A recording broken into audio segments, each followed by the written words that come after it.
go through the body count here and say, we destroyed this many ballistic missiles, we destroyed this many launchers, we set their capability back. That's all fascinating. Strategically, we are in a disaster right now. And that's what needs to be fixed. And we do not see a path out of that. Let's just focus on the nuclear weapon program. Because any criticism of the war is sort of met with, well, gosh, if it wasn't for the war, Iran would have already detonated nuclear weapons in the Middle East. That's completely ridiculous. I mean, that's an argument for Fox News and Newsmax maybe, but in the real world, that doesn't justify what has happened, because the nuclear program for Iran is no weaker today than what was when this war started. We have destroyed none of their nuclear material and set them back not one tiny little bit. The only thing that has changed on Iran's nuclear program, they are now unwilling to negotiate about it. They were willing to negotiate. They were actively negotiating about it when we started this war. So please, let's not get over into the detail about, oh, we destroyed this many missiles, this many launchers.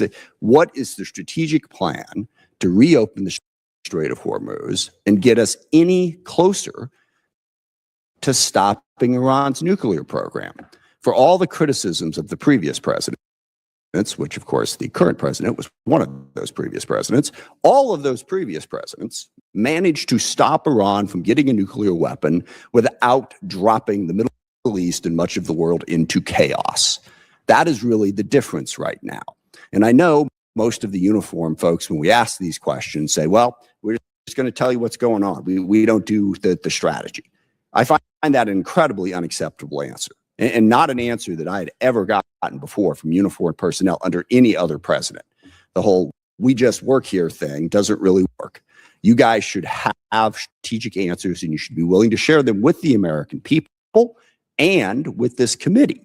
Where we're at right now is the president, every few days, threatens to kill as many Iranians as humanly possible. He does it in a variety of different language, but basically, no quarter. We will erase their civilization. We'll kill every single person in Iran. And the chairman's absolutely right. The Iranian regime is awful, evil, terrible. They've killed tens of thousands of Iranian civilians and done terrible things throughout the region. What, are we in a competition with them now to talk about how many Iranian civilians we can kill? So just saying that pushes a good chunk of the world further away from us.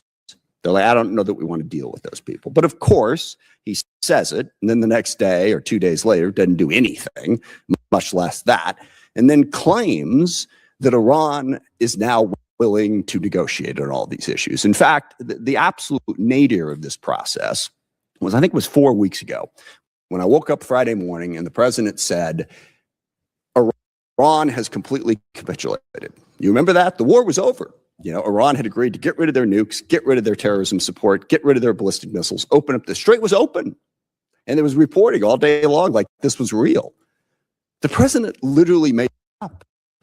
There was no progress whatsoever. And now the credibility of our entire country, because sadly the credibility of our country hinges on the credibility of our president, is dead. Who's going to believe anything we say?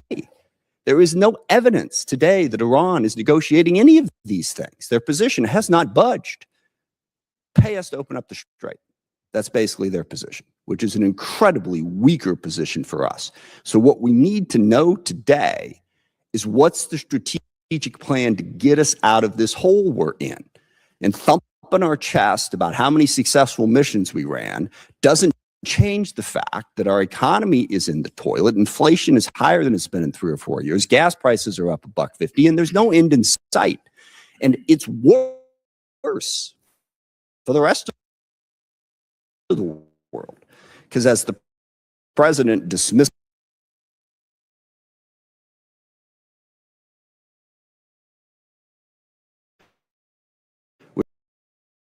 us for having effectively shut it down.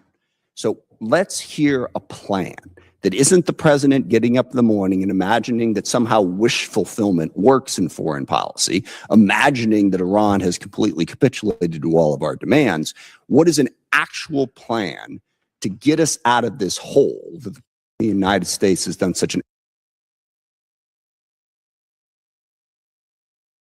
outstanding job of digging for all of us? That's what we need to hear today. I yield back. Thank the ranking member. Now I'd like to introduce our witnesses. First, we have the Honorable Dan Zimmerman, Assistant Secretary of Defense for International Security Affairs, Admiral Brad Cooper, Commander of CENTCOM, and General Dagvin Anderson, Commander of AFRICOM. Welcome to our witnesses. Mr. Zimmerman, we'll start with you. You're recognized. Chairman Rogers and Ranking Member Smith and distinguished members of this committee, thank you for the opportunity to testify on the posture of our forces and strategic priorities within the U.S. Central Command and U.S. Africa Command areas of responsibility. It is my honor to appear alongside CENTCOM Commander Admiral Cooper and AFRICOM Commander General Anderson. My testimony today will focus on the department's approach to posture and strategy in these two theaters and how that is guided by our National Defense Strategy, or NDS. The NDS is based on the principles of peace through strength and America First foreign policy, flowing from the conviction that a government's first duty is always to its own citizens. Our strategy has four succinct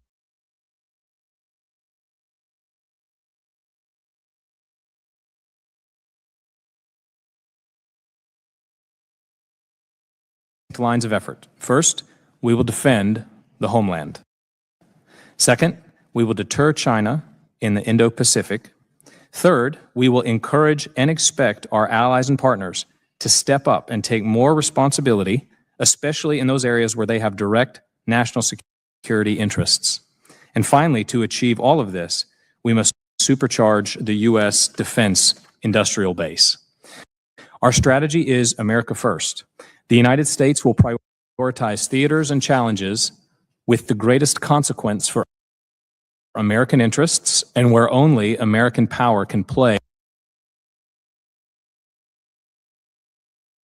a decisive role. Our adversaries must understand without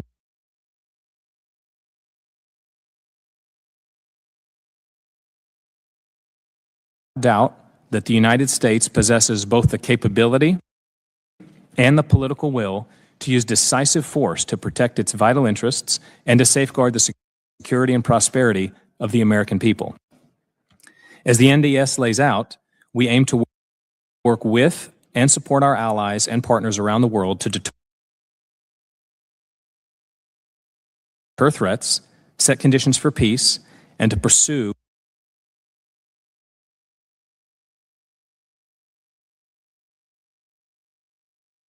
mutual security interests. Regarding the Middle East, President Trump has made clear that the United States seeks a more peaceful and prosperous Middle East, one defined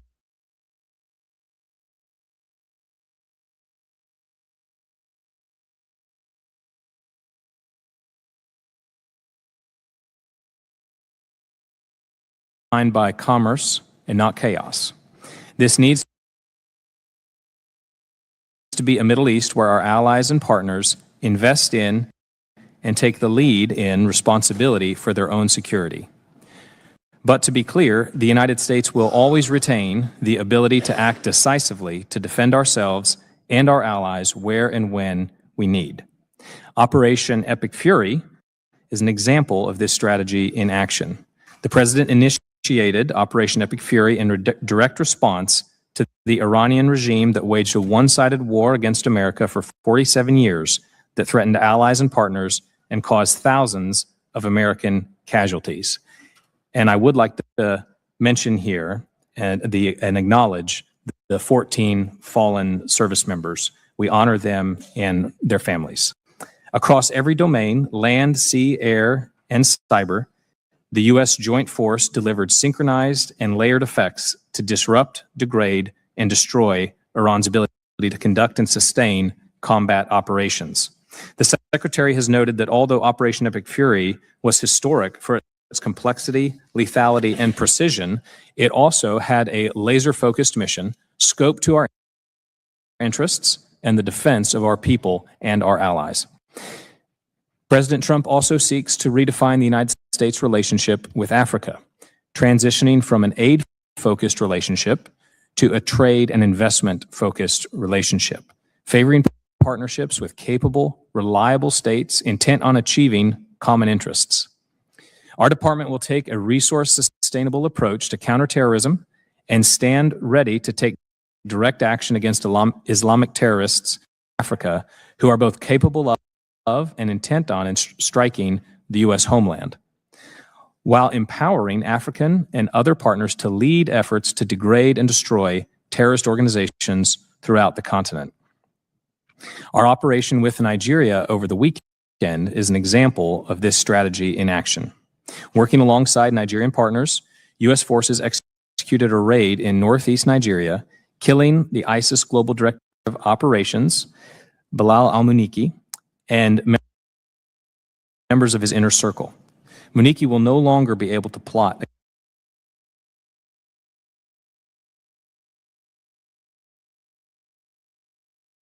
against American citizens and interests. In conclusion, the Department of War will continue without wavering to defend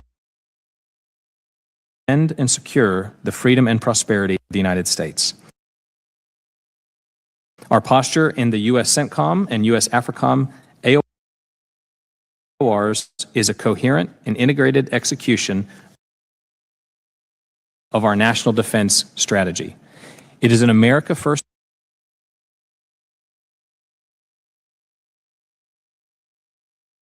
policy that advances peace through strength.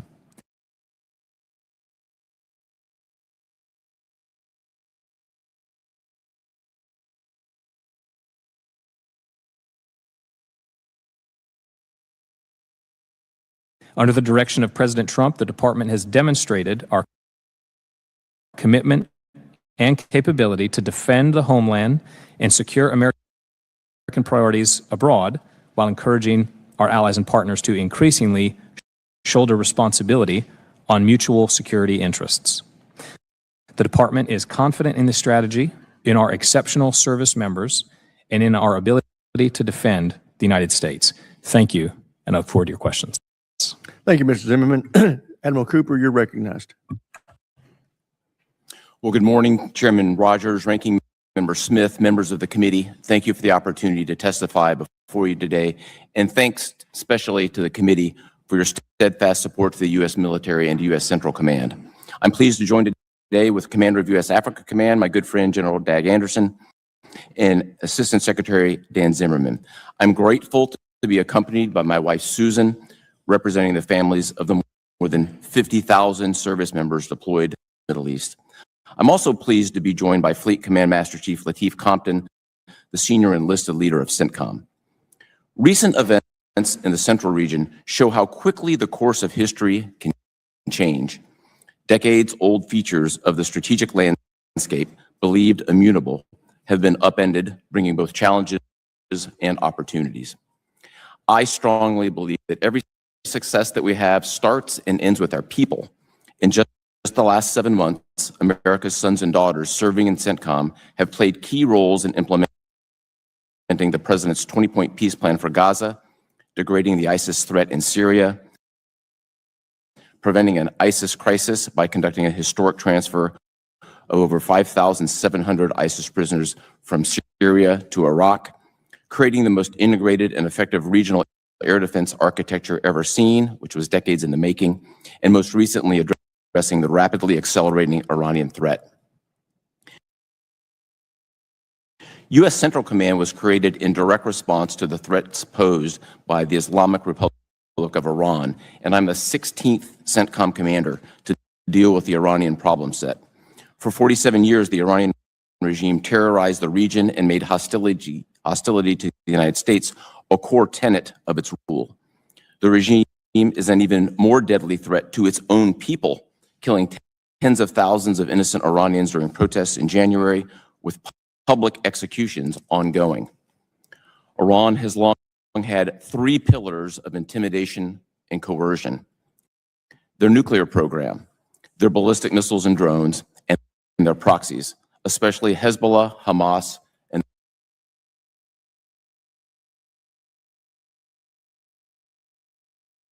the Houthis. Let's look at each of these. First, All signs pointed to Iran's intent to create a nuclear weapon capability. And then to protect their nuclear program, Iran built thousands of ballistic missiles and drones, and they did it for two reasons: to create a shield to make their nuclear site untouchable, and to create an offensive capability so large that regional partners couldn't possibly defend against it. Along the way, their proxies did Iran's dirty work across the region. Prior to the start of Epic Fury, Iranian-supported terror groups attacked U.S. troops and diplomats more than 350 times in the previous 2.5 years, killing 4 U.S. service members and wounding nearly 200 others.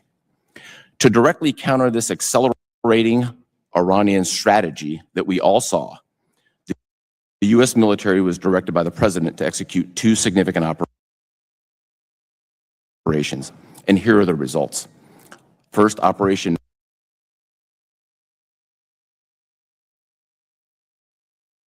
Midnight Hammer significantly degraded Iran's nuclear program. And second,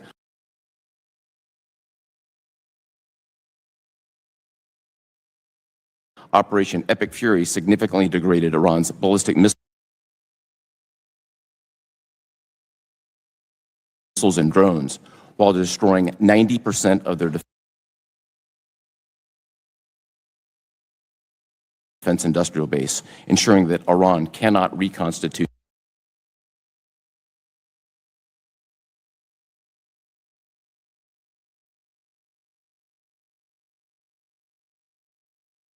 for years. And then finally, Iran spent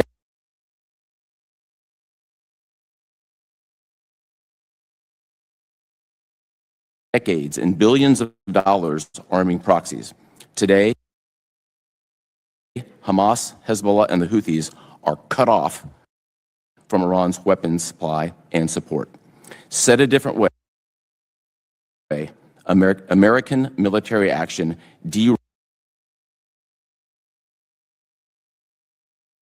derailed Iran's strategy that was for the ongoing negotiations.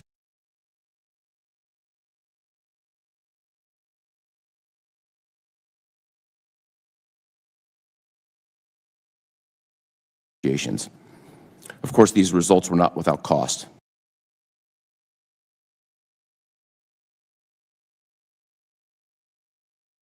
We honor the memories of the 14 service members who made the ultimate sacrifice during Operation Epic Fury, and 2 soldiers and a civilian killed in Palmyra, Syria. They represent the very best among all of us.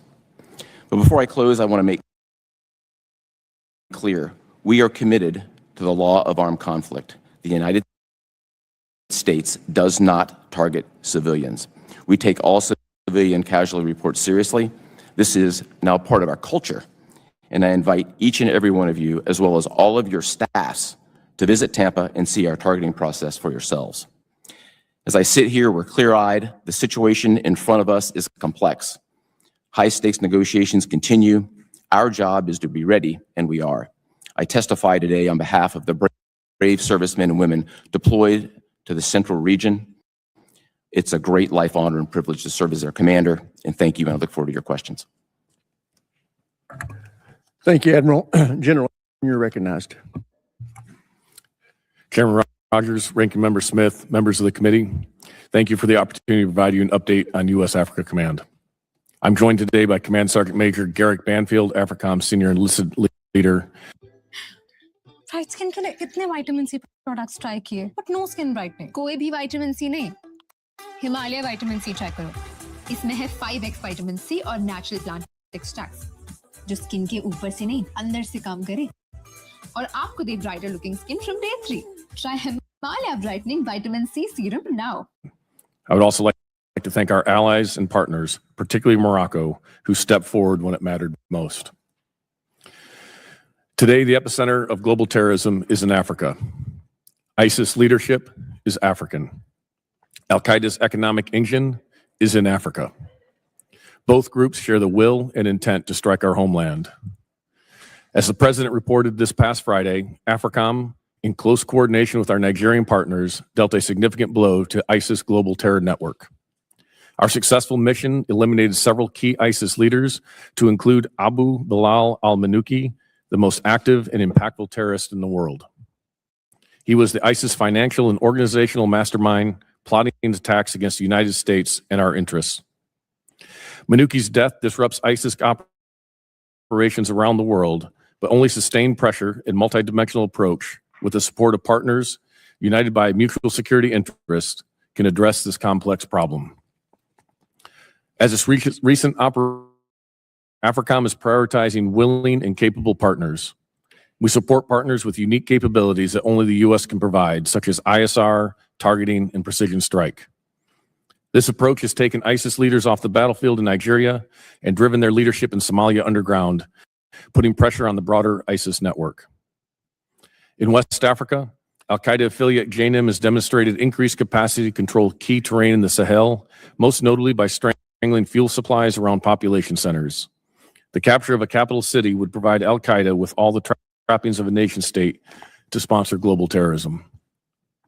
With a 75% reduction in our regional posture over the past decade, compounded by the drawdown of our allies, we struggle with an intelligence black hole. Without sufficient indicators and warnings, we risk being blind to the gathering dangers and threats of the region. AFRICOM's lack of expeditionary capabilities and diminished force posture compromises our crisis response. In a crisis, we can surge assets, but you cannot surge trust. Our reduced presence on the continent also allows disruptive actors to drive the agenda and undercut American interests. China views Africa as its second continent, securing control over critical minerals and infrastructure, potentially boxing us out of the resources that energize our industrial base. Africa also serves as Putin's purse, where Russia exploits instability to extract resources, including human lives, to fuel its war machine. To contend with these threats, AFRICOM must think and operate differently. With less than 0.1% of the department's budget, we must maximize every taxpayer dollar to deliver an outsized return on investment. AFRICOM continues to leverage low-cost, high-yield activities to amplify our impact on the continent. International military education and training and the State Partnership Program are reliable force multipliers, forging partnerships with African militaries and demonstrating cost-effective burden sharing. The AFRICOM exercise program is emerging as a battle lab to test and validate new technologies on behalf of both the Joint Force and our African partners. Finally, Africa sits at the crossroads of global commerce and security, bridging strategic terrain between the Atlantic and the Indo-Pacific. It is the world supplier of critical minerals for advanced defense systems and home to 12 of the 20 fastest growing economies. By 2050, it will account for a third of the global working age population. AFRICOM is increasingly focused on this critical convergence of economy and security and stability. Our efforts span all elements of national power, and we coordinate closely with state, commerce, energy, and treasury. The department's new economic defense unit has been an invaluable partner. To defend the homeland, promote U.S. interests, and ensure effective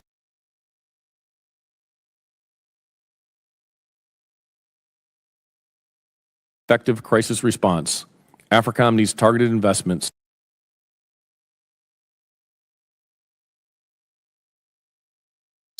in layered non-traditional ISR, innovative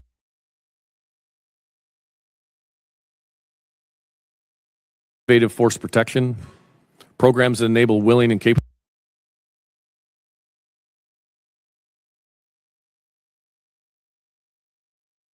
partners, the opportunity to expand experimentation,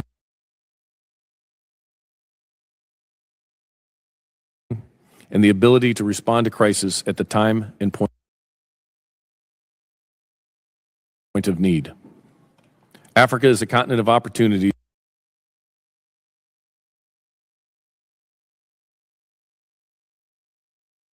Not only crises. With the continued support of this committee, I can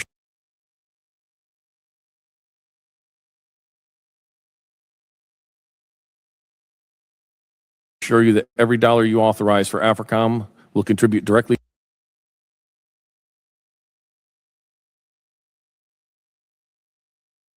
to the security, safety, and prosperity of the United States. Thank you. I look forward to your questions.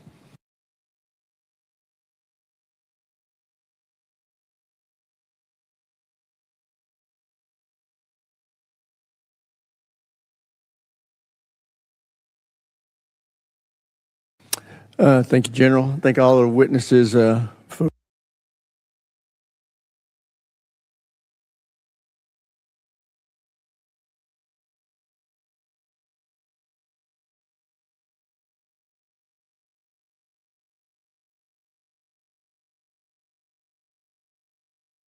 for being here in those testimonies. That's very helpful to us. I recognize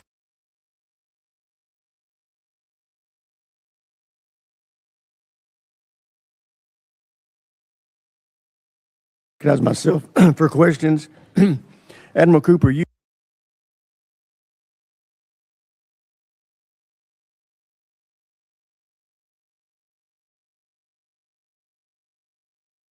have spent the last 6 years in either senior leadership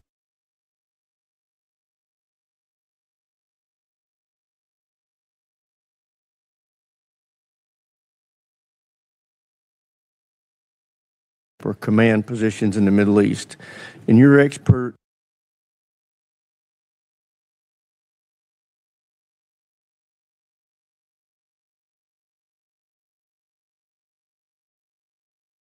opinion. Was there any time over the last 40 years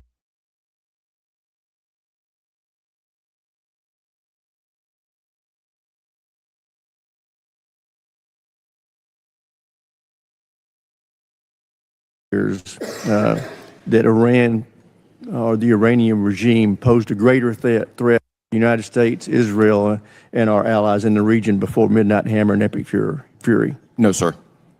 So are they less capable today than they were before those exercises?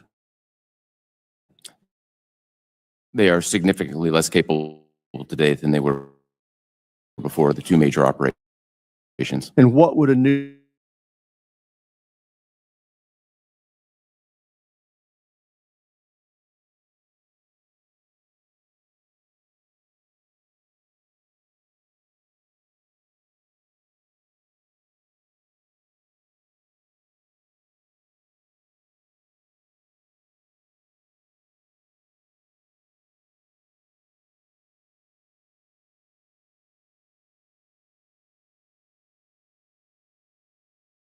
in command over the weekend demonstrated the growing terrorist threat in your AOR have there. How are you strengthening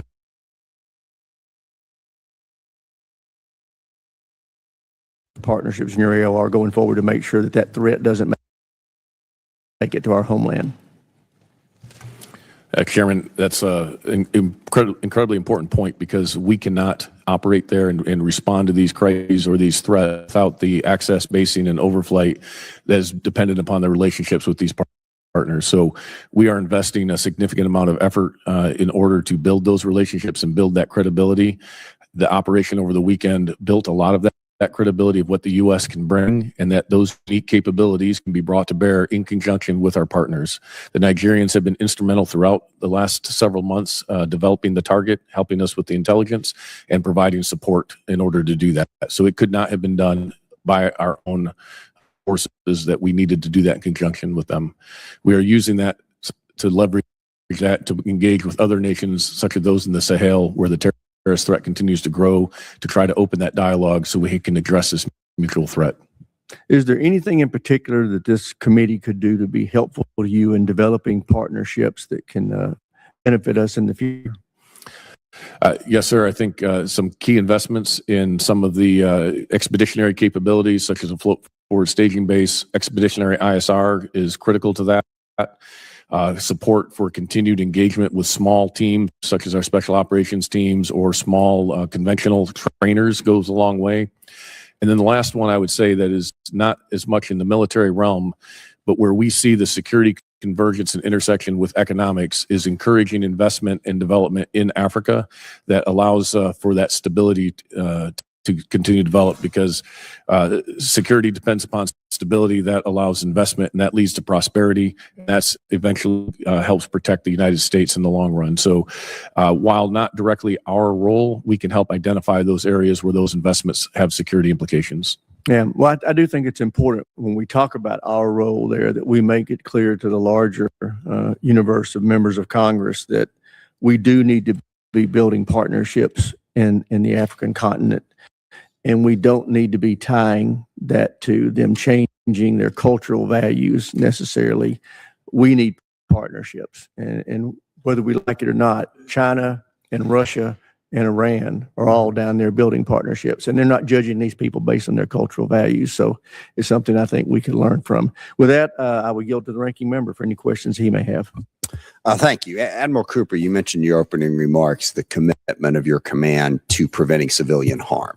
So just two questions about that. One, it's been 80 days thereabouts since the initial bombing campaign that struck the girls' school in Iran. Tehran killed, I think, over 150 schoolgirls. It's really pretty clear what happened there. But 80 days on, we have not taken responsibility for that attack. The endless stalling that's being investigated, it's being investigated, it's being investigated. In the past, when we've had these types of mistakes, they have been quickly acknowledged, even if a further investigation is necessary to figure out prevention methods. So can you at this moment acknowledge that that mistake was made and that we were responsible for it? It's something we didn't want to do and don't want to repeat. Congressman, to reiterate, the United States does not deliberately target Got that part. Period. Full stop. And nor are the Iranian people our enemy. The IRGC is the adversary in this case. I heard that in your opening statement, Admiral. I asked you a very specific question, and I'm curious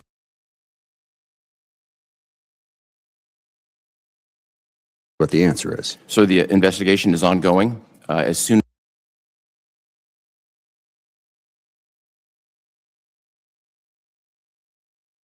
it is complete, I'm happy to be as So that's a transparent as no. possible. We will not take responsibility for something we very obviously did. And what, sir, it's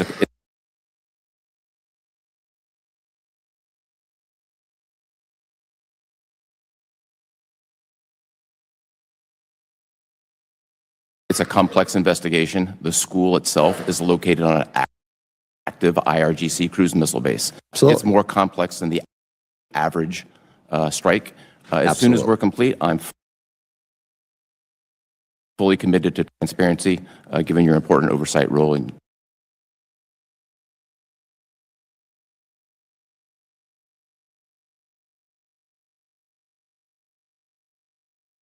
the other members here. Just, you know, and I have an enormous amount of respect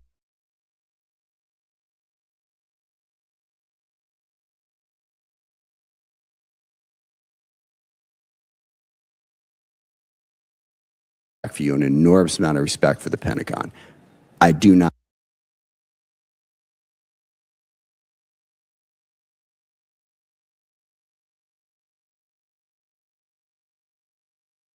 trust that answer.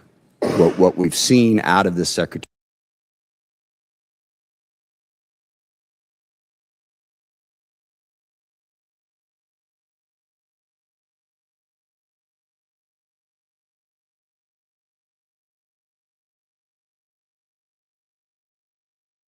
of Defense and his callous disregard for any sort of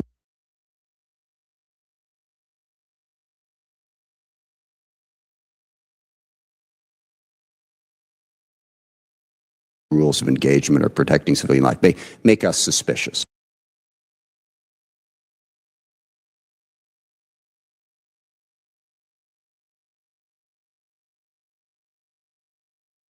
And that's the only second question I have for you. Do you think it's ever appropriate for anybody in a leadership position to use the words no quarter when describing how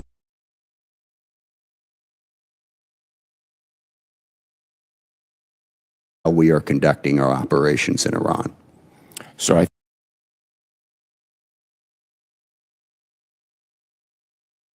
think it's appropriate as military leaders, we follow the law of armed conflict and our constitutional responsibilities, and that's what we've done. And you would agree that no quarter is not following the law? I would agree it's our constitutional responsibility to follow the law.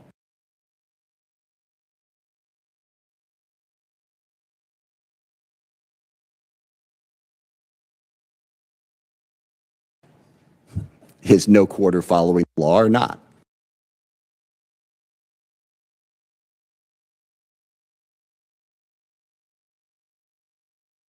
I would agree that we follow the law, sir.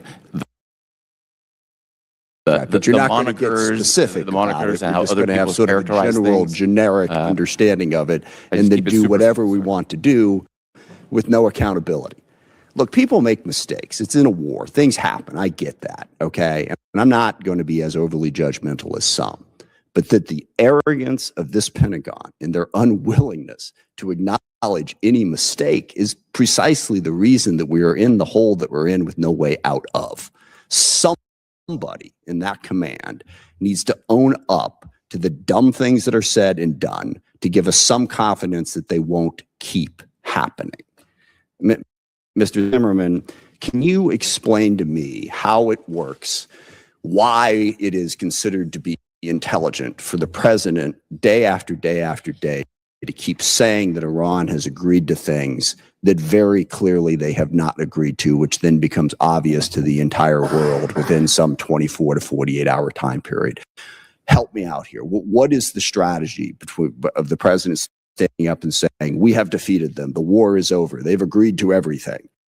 I mean, doesn't that just make us look like a bunch of clowns past a certain point when it becomes obvious that that's not the case? Congressman, the president's willingness to act decisively to protect Americans and our partners and allies has advanced U.S. credibility. It has not sunk U.S. credibility. Well, but addressing this specific issue, we could have that debate in a different direction, but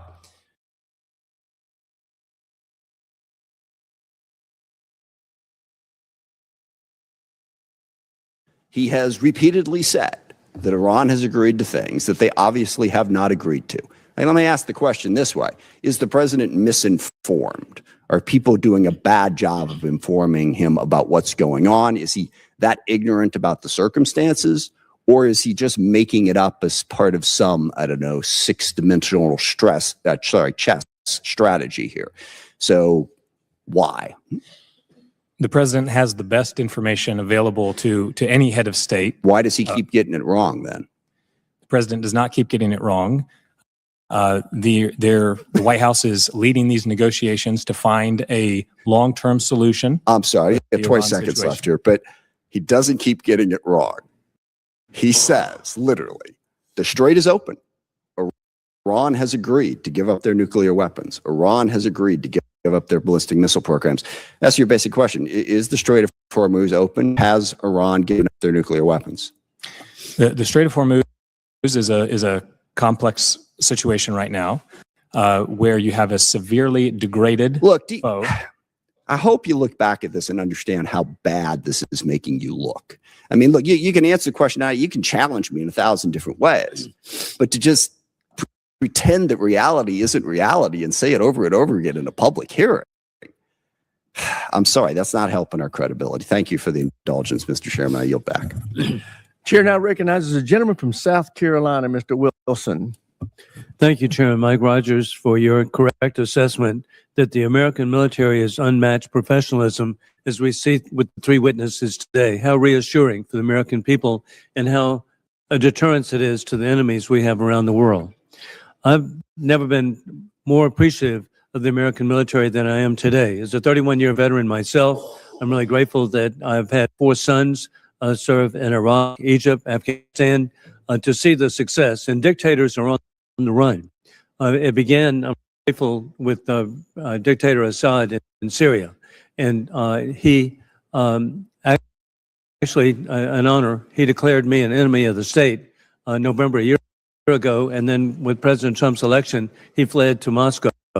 and now President Trump is giving Syria a chance. The dictator's gone. And then I'm really grateful that the dictatorship in Venezuela has been removed. Again, what extraordinary success. I was really grateful to have the opportunity to let President Trump know how much the American military, American citizens appreciate that he showed that the Russian anti-aircraft capability is not very good, Chinese radar fails, and Cuban mercenaries are expendable. And then you get to the ultimate, and it just should not be misunderstood historically. The elimination of Khomeini and his leadership in world history, I'm not aware of any conflict where in the first minute the leadership, dictatorship was eliminated. And how deserving, because he had just murdered 40,000 of his own citizens. And so he deserved what came his way, despite the sympathy of the American media that we should have given notice. With that in mind, too, I around the world, from operations in the Western Hemisphere against narco-terrorists to decisive action against the Iranian regime, through Operation Epic Fury to the continued efforts against terrorist and malign actors across Africa and the Middle East, our service members have demonstrated extraordinary courage, precision, and unmatched professionalism. As we confront Iran and its puppets who have attacked and murdered the Israelis, and the terrorist organizations and war criminal Putin, who wants to resurrect the Soviet Union, the failed Soviet Union, annexing Belarus, leaving troops in Moldova, invading Georgia, rigging elections in the Republic of Georgia, where the correct president, a legitimate president, is Shlomo Saakashvili, and then, of course, the invasion of Ukraine with tens of thousands of people who've lost their lives. With that in mind, the growing influence of the Chinese Communist Party, we need to assure that the Central Command and Africa Command have the posture, partnerships, and capabilities needed to defend the homeland, protect our allies, and achieve peace through strength. With that, Admiral Cooper, you have documented really well the success of Operation Epic Fury, which has been a devastating blow to the dictatorship in Iran and ability to murder Israelis and Americans. In your assessment, has this degraded Iran's ability to generate another October 7th was mass murder of Israeli citizens? Congressman, first, thank you for your own service and that of your children. We on today. My assessment from a military perspective is, as we sit here today, Hamas, Hezbollah, and the Houthis have been cut off from the decades-long flow of military supplies, and thus mitigating and eliminating any chance of a future October 7th based on the circumstances right now. I just agree with your assessment, and it's just remarkable, the achievements of our military. And Secretary Zimmerman, I appreciate your North Carolina heritage, and the department has promoted partners in both the Middle East and Africa to assume more responsibility for their own security. How are we achieving this without creating a vacuum against war criminal Putin or the Chinese Communist Party or the regime in Tehran? Thank you, Congressman. And as we are working to find operationally independent partners with shared security interests who can responsibly take up the security burden alongside us, we are very clear-eyed about the threats across the CENTCOM and AFRICOM theater that these adversaries present. We have not lost sight of those. And indeed, Admiral Cooper, we did have allies come to work with us in Operation Epic Fury. Can you identify key allies that were helpful? Congressman, most notably, we literally served side by side in this broad Middle East air defense network with 5 Middle East partners, UAE, Saudi Arabia, Bahrain, Qatar. Gentleman's Kuwait, time's expired. Chair, and I recognize the gentleman Jordan from and Connecticut, Mr. Courtney. Thank you, Mr. Chairman, and thank you to the witnesses. Mr. Zimmerman and Admiral Cooper, in your testimony, Admiral, you in page 3 stated that one of the top priorities of CENTCOM is preserving America's advantage and position of strength relative to China. Mr. Zimmerman, in page 1, you said, secondly, we will deter China in the Indo-Pacific region through strength, not confrontation. So the U.S. Navy Naval Institute publishes a weekly ship tracker, which again identifies where our surface ships are located around the world today. So last night's tracker shows that there are 25 warships that are in the Central Command region. 2 more minesweepers are apparently on the way to join the fleet. In Indo-Pacific, we have 1 carrier, the George Washington, which is not actually just being fitted out for deployment. It's not actually underway with a strike force. And we have 1 ARG-MU amphibious ship with 3 accompanying vessels. That's 4. That's the total count. That's 52% of the surface of the Earth is in the Indo-Pacific region. And because of this war, we have ships home ported in Yokosuka, Pearl Harbor, that are now situated in Central Command. And I guess the question I have for you, Mr. Zimmerman, the National Defense Strategy states that the U.S. will build and sustain a strong denial defense along the first island chain. Right now, I don't know how that's possible, given the fact that so many forces, naval forces, have been concentrated in command. How is this policy, this war, aligned with our national defense strategy, which identified China as still the number 1 pacing threat? Congressman, we remain fully committed to the priorities as you have outlined them there, including denial defense and deterring China peace. With what?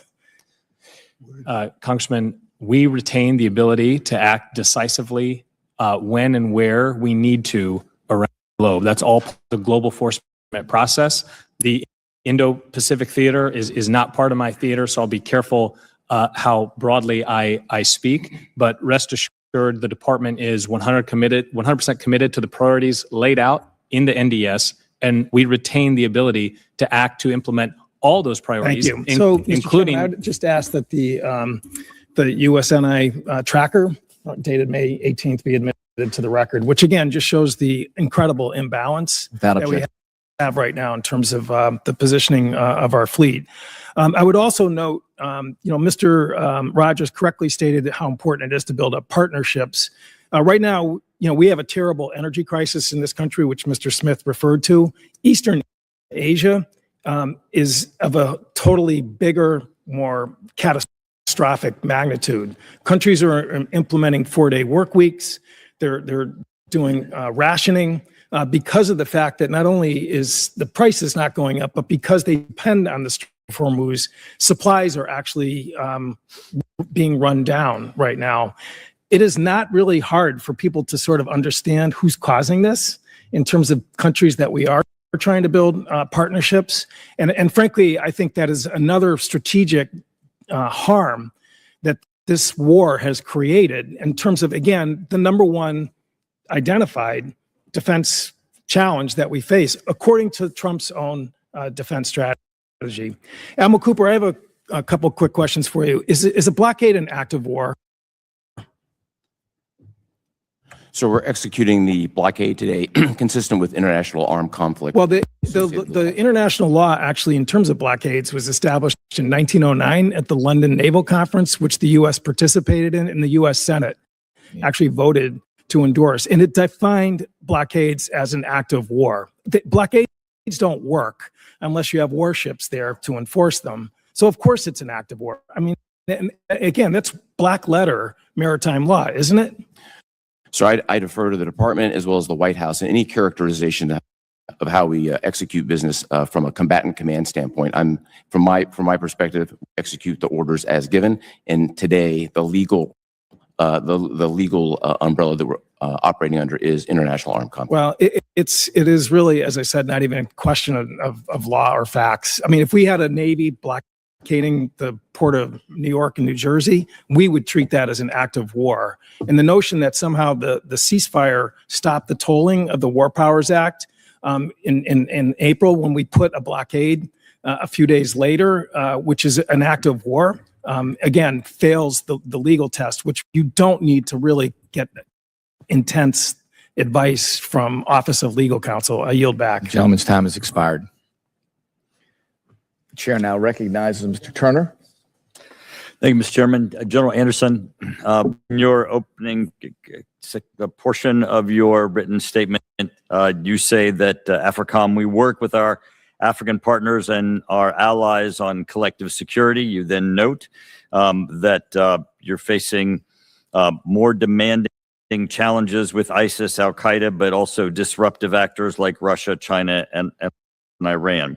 I want to turn to Kenya and Russia. I believe that Kenya is a strong ally. You would agree that Kenya is a strong ally, would you not, General? Yes, I would. I've been to Kenya. I've seen and I'm aware of our collective operations, and I was very surprised and very concerned when I saw the New York Times reporting of Kenya's National Intelligence Service report that up to 1,000 Kenyans had been solicited by Russia and had been taken by Russia to fight in Ukraine, and that they had taken them from Kenya and they'd ended up in the front lines of Ukraine. What struck me is not just that there were Russians in Kenya that were operating, but that the enormity of what an operation would be to be able to solicit and obtain and convince 1,000 Kenyans to leave Kenya, go to Russia, end up in Ukraine fighting, and the structure, just the logistics of that, and the influence campaign that is. Are you familiar with that report? Could you speak about that and really the necessity of us to be able to counter that work and assist the Kenyans in countering Russia in Kenya?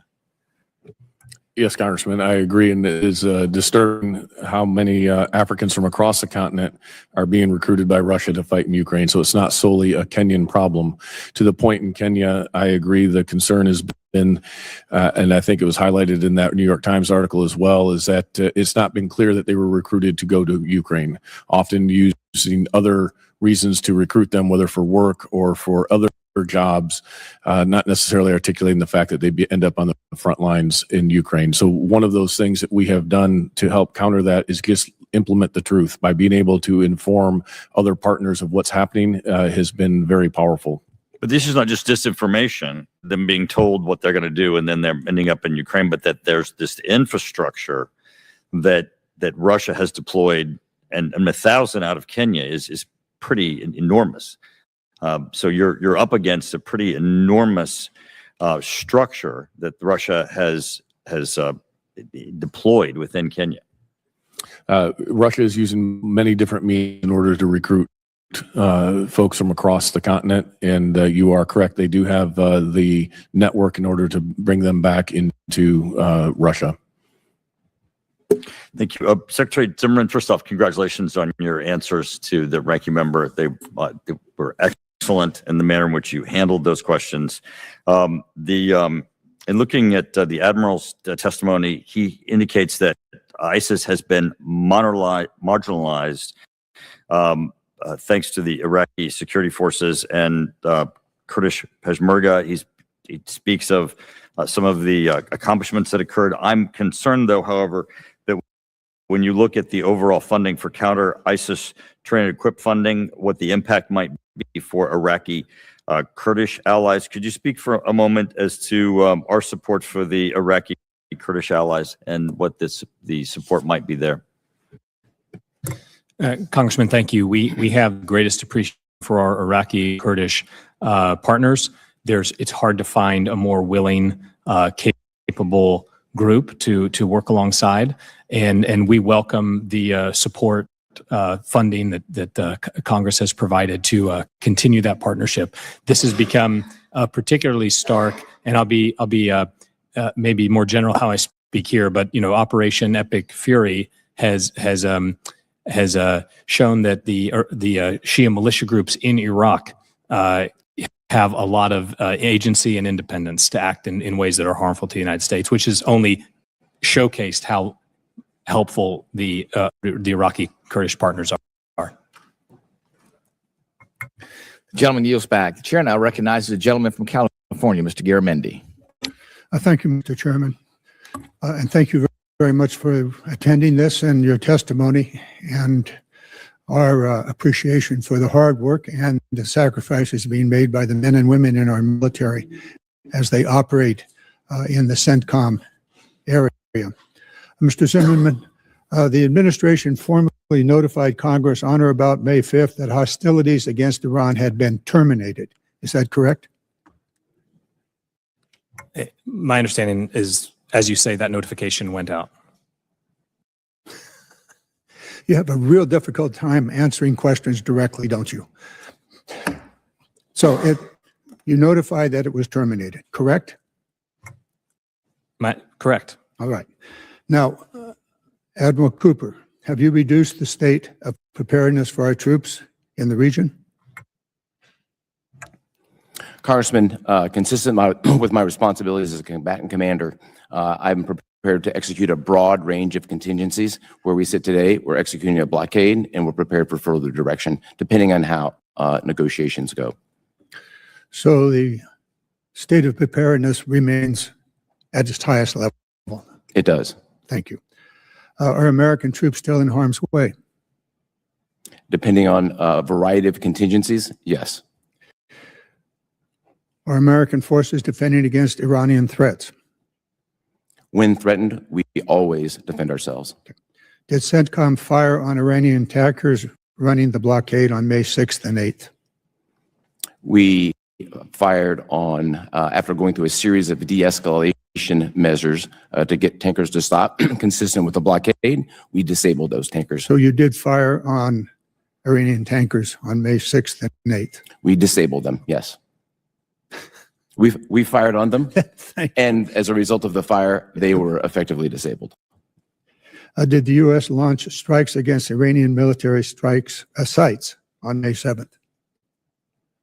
So, United States forces in the execution of defensive mission in moving destroyers from the Arabian Gulf back into the Gulf of Oman were fired upon dozens of times. We defended ourselves, So and American forces were fired upon by Iran, and you fired back. That's exactly right. Thank you. Is it your military assessment that hostilities have been ceased since April? We remain in a ceasefire. Yes. That's not my question. My question was military assessment that hostilities have ceased since April. My military assessment is the ceasefire has set the foundation for military hostilities to cease. Iran pushes it. So the hostilities have continued. Well, Iran clearly attacked our ships, as you described, dozens of times. Yes, sir. I'm really very, very sorry for the two of you. You just cannot answer a question correctly and directly, but you're doing the best you can. It's incredible to me that this department has such disregard for the Congress and the U.S. Constitution, that the U.S. military forces are not still engaged in hostilities and still deployed against the war and ignoring the War Powers Act and the Constitution. I'm going to let it go at that. The fact of the matter is that hostilities continue. And I would like to enter into the record, Mr. Chairman, 10 different press releases from the Department of Defense that specifically discuss the continuing hostilities. I'd like now to turn to Africa. General Anderson, you indicated a 75% reduction of military support in Africa. Is that correct from your testimony? In the posture in West Africa, yes, sir. Is USAID a critical element in the African strategy going forward? So there is a role for targeted aid that supports security and stability that is part of the many tools that the government uses across Africa. USAID available to do that? Doesn't exist, does it? It does not exist today, sir, no. So, and is there a famine in Sudan? Conditions are becoming quite dire in Sudan when it comes to food support. Okay. The fact of the matter is that the U.S. military, question to you, can the U.S. military carry out its activities in Africa without the kind of support that USAID was providing to the African people and African economies and communities. So the military is still able to continue its execution of military objectives and military activities on the continent. Gentleman's time has expired. The chair now recognizes himself for some questions. And gentlemen, thanks again for today. Admiral Cooper, I want to begin with you and to get your perspective on the Iranian regime's attacks against civilian targets, both in the Gulf region and neighbors in the entire vicinity. We know historically they've used proxies like Hezbollah, Hamas, the Houthis, to maim, torture, and kill innocent civilians, including Americans. We know that now the regime has blood directly on their hands and things that they've done most recently, and we've seen that. It's pretty alarming as to how they are escalating things within that realm. To me, it's pretty clear that the destabilizing force in the Middle East is Iran, and they intend to continue that. There's also very distinct differences between how the United States operates and how Iran operates in this time of conflict in that region. I wanted, though, to rewind a little bit and go back to where things started, and that was last December, and get your perspective on how you were monitoring the anti-regime protests and efforts there in Iran. What was your assessment of that? What did you find, and what did you see? And then, how many civilians do you assess were killed or hurt in those counter efforts by the government against its civilians? Congressman, we'd assess that number to be in the tens of thousands of civilians killed by the regime. Okay. And what was your assessment when you evaluated that back in December as far as what the Iranian government was doing against its civilians? As things started in December, you could, at the infancy of protests, you could see Iran initially, the regime initially addressing this in the teens and low hundreds, eventually evolved by January into the killing of tens of thousands. Okay, very good. Let me ask too, since the conflict has begun, how many drones and missiles has Iran launched? And how many of those have targeted civilian sites? And can you give us examples of the civilian targets that have been struck by those drones and missiles? Yeah, Congressman, I think the specific number of drones and missiles are best addressed in a classified forum, which follows this. I'll talk about there. But what I can say here is Iran Can you just give us orders of magnitude, hundreds, thousands? Thousands. Okay. What I can say here is Iran deliberately targeted civilians in the Middle East at least 1,000 times. We've seen many of this play out on TV, restaurants in Bahrain, restaurants in neighborhoods in UAE, the same thing in Kuwait and Saudi Arabia. We saw before our very eyes on TV, you saw it yourself, yes. Cluster munitions going off over Tel Aviv, targeting civilians. It was crystal clear. How many civilians do you estimate have been killed, or casualties, we'll call them in general, which includes killed and injured, by these attacks since combat operations have begun? At least 300 killed and injured, sir. Okay, very good. Do you believe regime's attacks on civilian targets are indiscriminate? Are they focused? Are they purposeful? Do you see a commonality in the things that they're doing in defining these targets and going after them? The 1,000 attacks were deliberate. Okay. Was there any rhyme or reason that you saw behind what Iran was doing and who they were targeting? Was there any purpose behind that, or was it just indiscriminate? I see. I think you saw a terror regime executing terror-like attacks, living up to their billing more than 1,000 times. The only rhyme or reason and consistency, it was against innocent civilians. Gotcha. Let me ask this. You bring up innocent civilians, and that I think is a critical point here. The regime kind of talks both ways, talks about wanting to settle things and wanting to bring their country back to a stable state, yet with them indiscriminately targeting innocent human lives, the regime seems not to have any regard for innocent civilians and is wanting to continue its theocracy there. Give me your perspective about where you think the regime has been when all this began back in December and where it is today. Has that Has that place in their mindset changed based on this, or are they still on the path of it? Dark spots screen पे है हमारी, face पे सिर्फ natural glow. Unspot your natural glow with Himalaya turmeric serum. इसमें है organically sourced turmeric enriched with niacinamide and glycolic acid, clinically tested.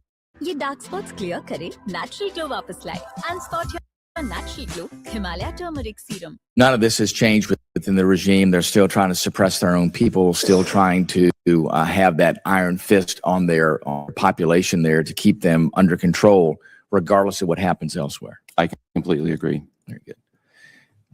With that, I yield back, and now we'll go to Mr. Norcross. Thank you, Chairman. I'd like to thank the witnesses for coming here today. Much discussion about the most relevant issue here. That's the war in Iran and the reason why we're there, or the reason listed. But I think we all can agree that Iran cannot have a nuclear weapon.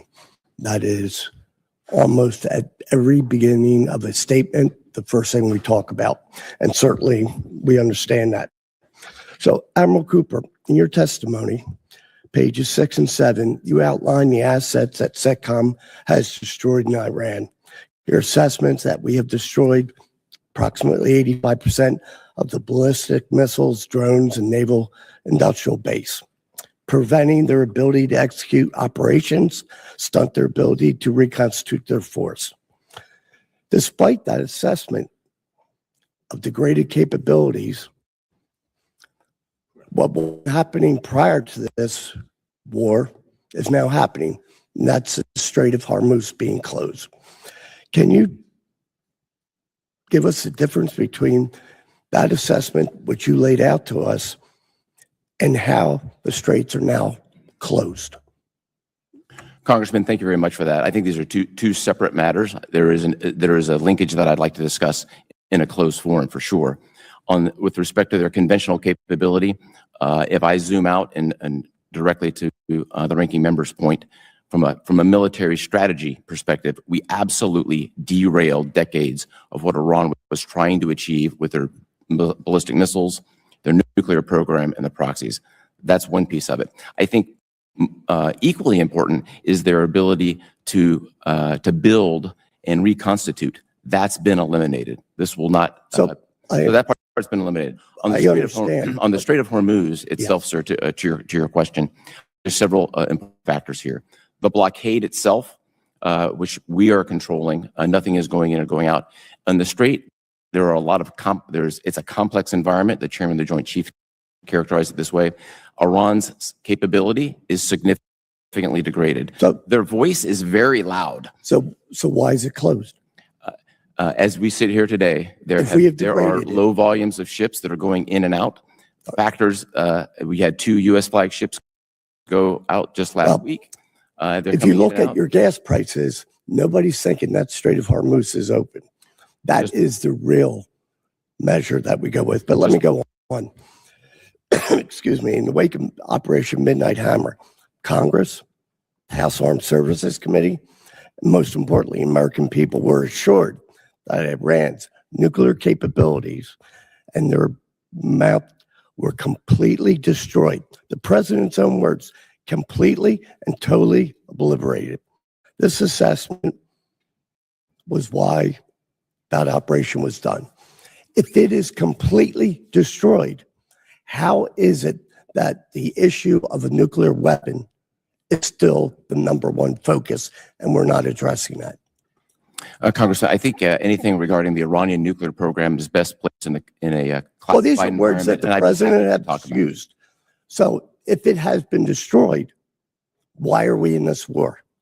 Because destroyed means it's not coming back.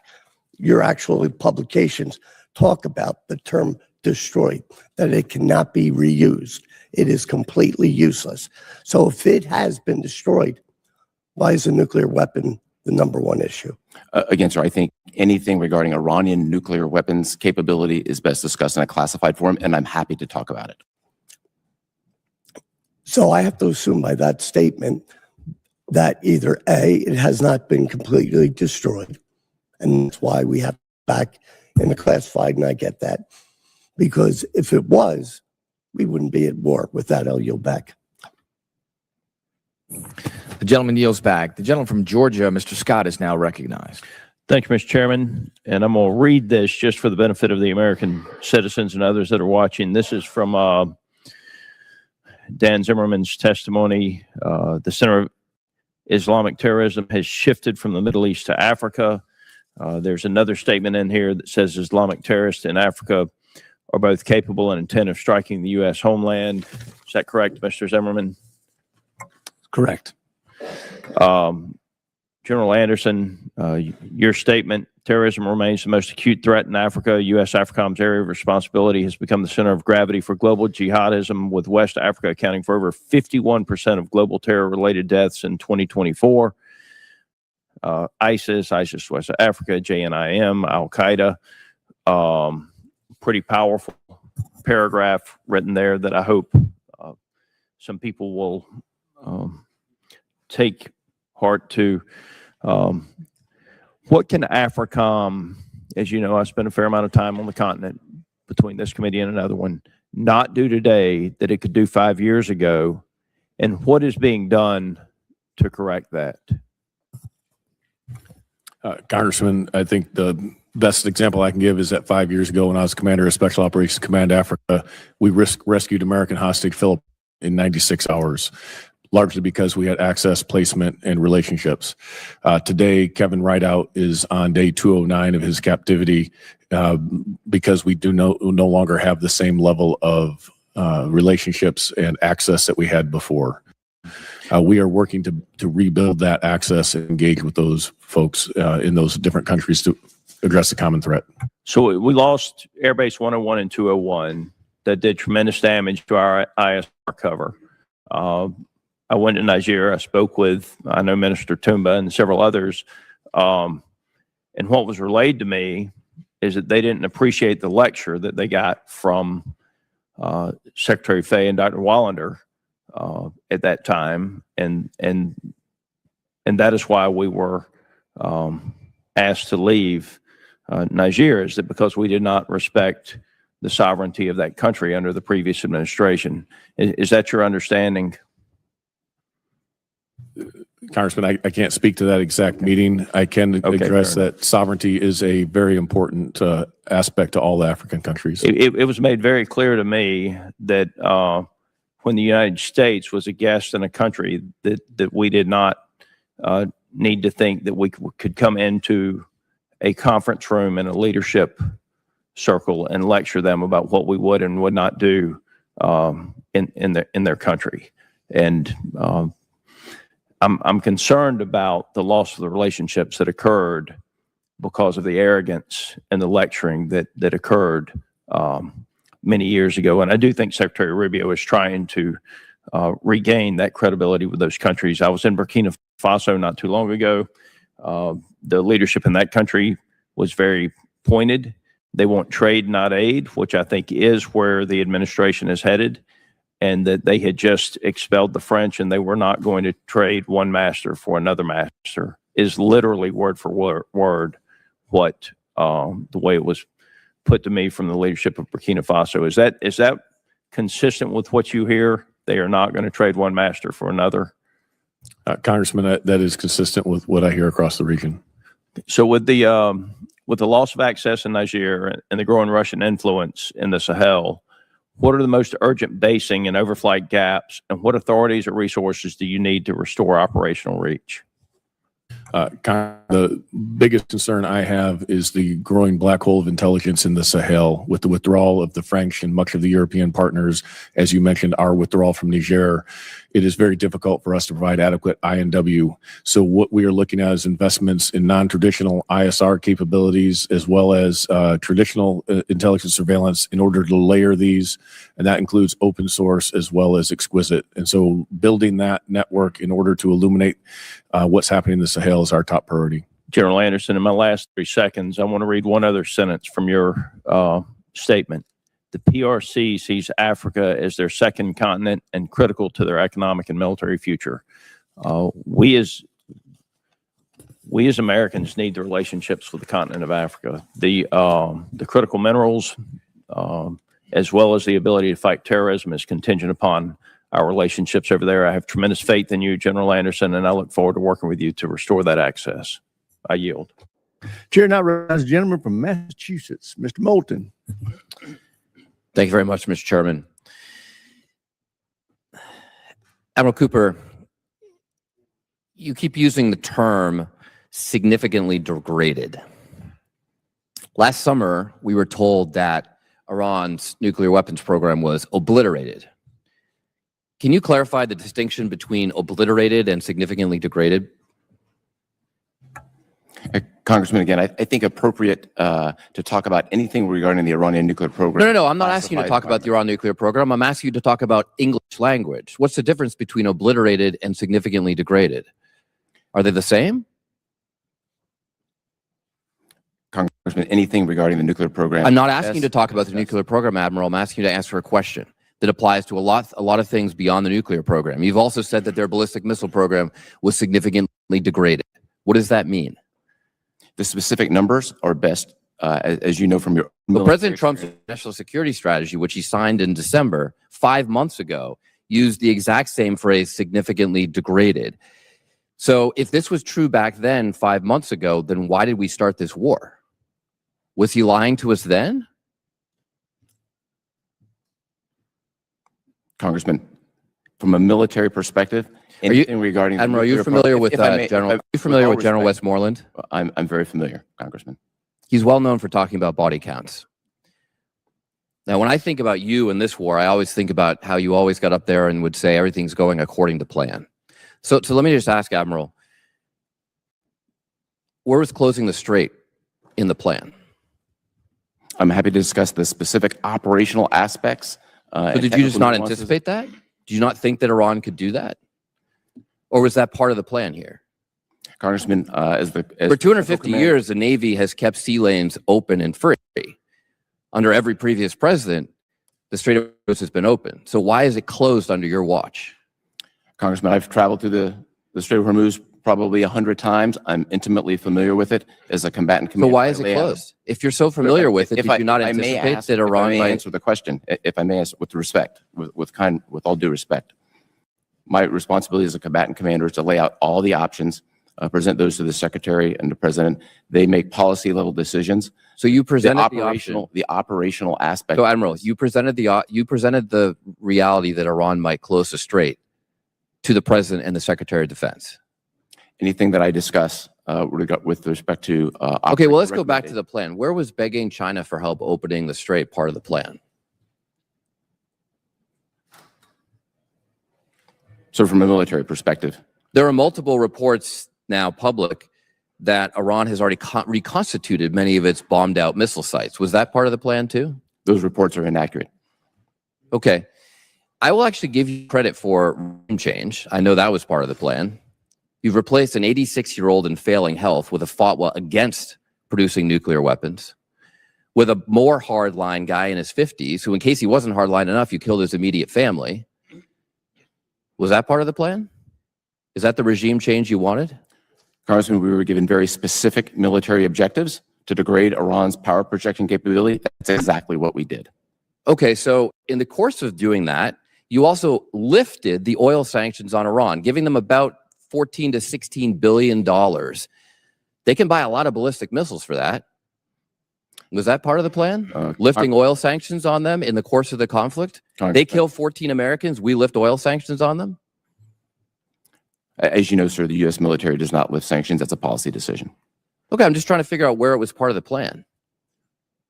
On March 5th, you talked about how you built the most integrated air missile defense or air defense system in the Middle East, and yet well into the war, you had to ask Ukraine for help with defenses against drones. That's not accurate. Okay. What about oil prices, gas prices? Was oil prices going up 56% part of the plan? Congressman, as you know, from a military perspective, we don't deal in oil and gas prices. I defer to the appropriate authorities within the government. Okay, so since none of this seems to be part of the plan, what's the plan now? What's the plan now to actually win this war? Because it feels like we're losing. We don't have a nuclear deal. We don't have the strait open. The president has called for unconditional surrender. Is that part of the plan? Congressman, we achieved all our military objectives. We're presently in a ceasefire. We're executing a blockade, and we're prepared for a broad range of contingencies. Well, it doesn't seem to be going well. And I would like to know how many more Americans we have to ask to die for this mistake. Do you know? I think it's an entirely inappropriate statement from you, sir. Gentleman's time is With expired. all Now due recognizes- respect.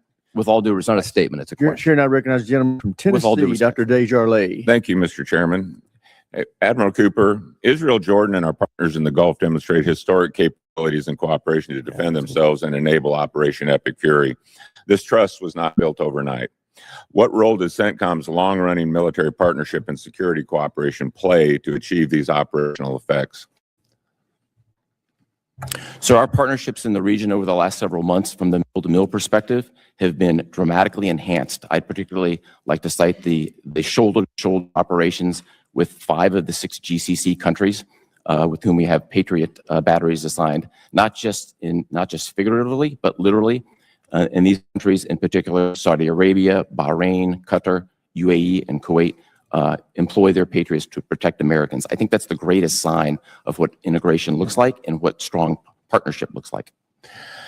Do you think that our NATO allies and European allies are safer because of Operation Epic Fury?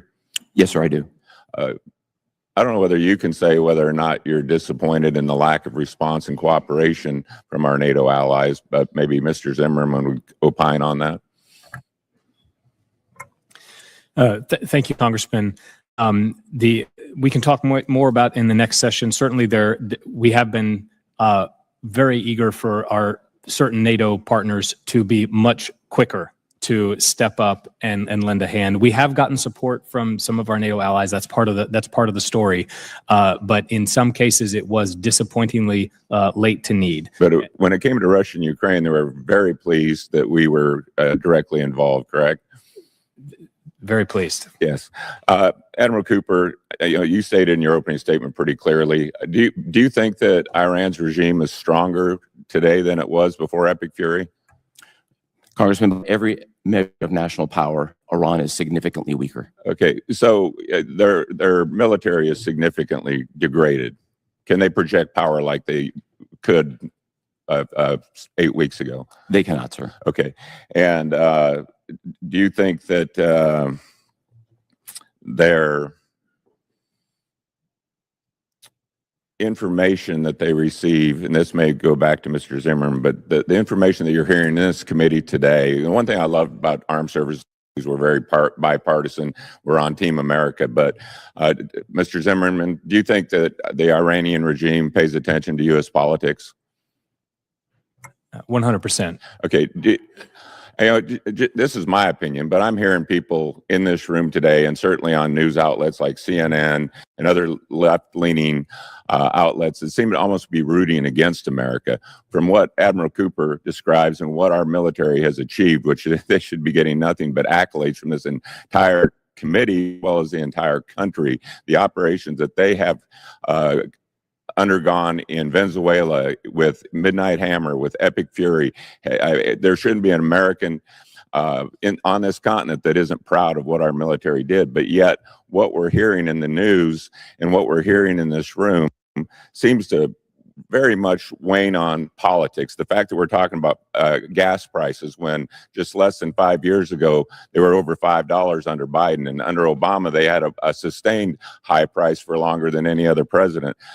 Is it helpful to have this type of opposition in terms of military success in the Middle East right now going on when we're trying to finish degrading what was probably our third biggest adversary? Mr. Zimmerman.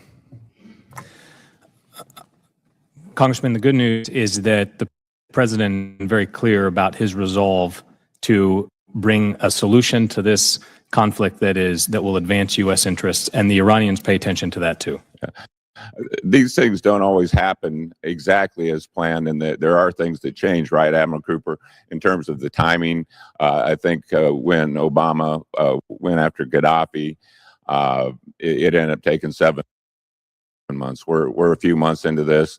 You've already said that the Iranian military, the regime, their military capability has been substantially reduced. Their nuclear capability has been substantially reduced. Their ability to achieve a nuclear weapon has been substantially reduced. So all of these things would indicate that Operation Epic Fury has achieved a great success to this point. Would you agree?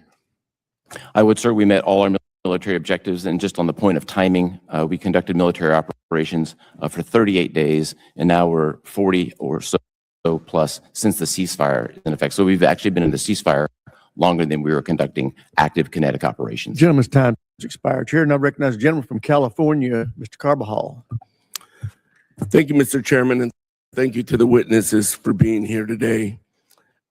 You know, it's interesting to hear that during Biden and Obama, there were challenges, gas prices were high, and that was terrible back then. But now it's okay. Now it's okay. Talking about partisanship, I think it's important to understand what's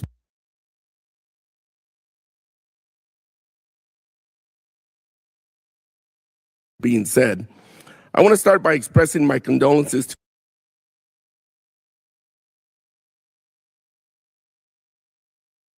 to the families of the 13 service members who lost their lives in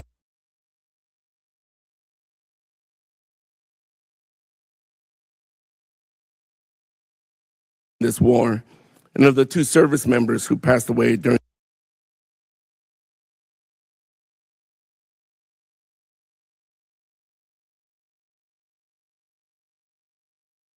the training exercises earlier this month in Africa. Admiral Cooper, I also want to thank you and all the men and women serving under you for your service to our nation during this difficult time and a misguided war.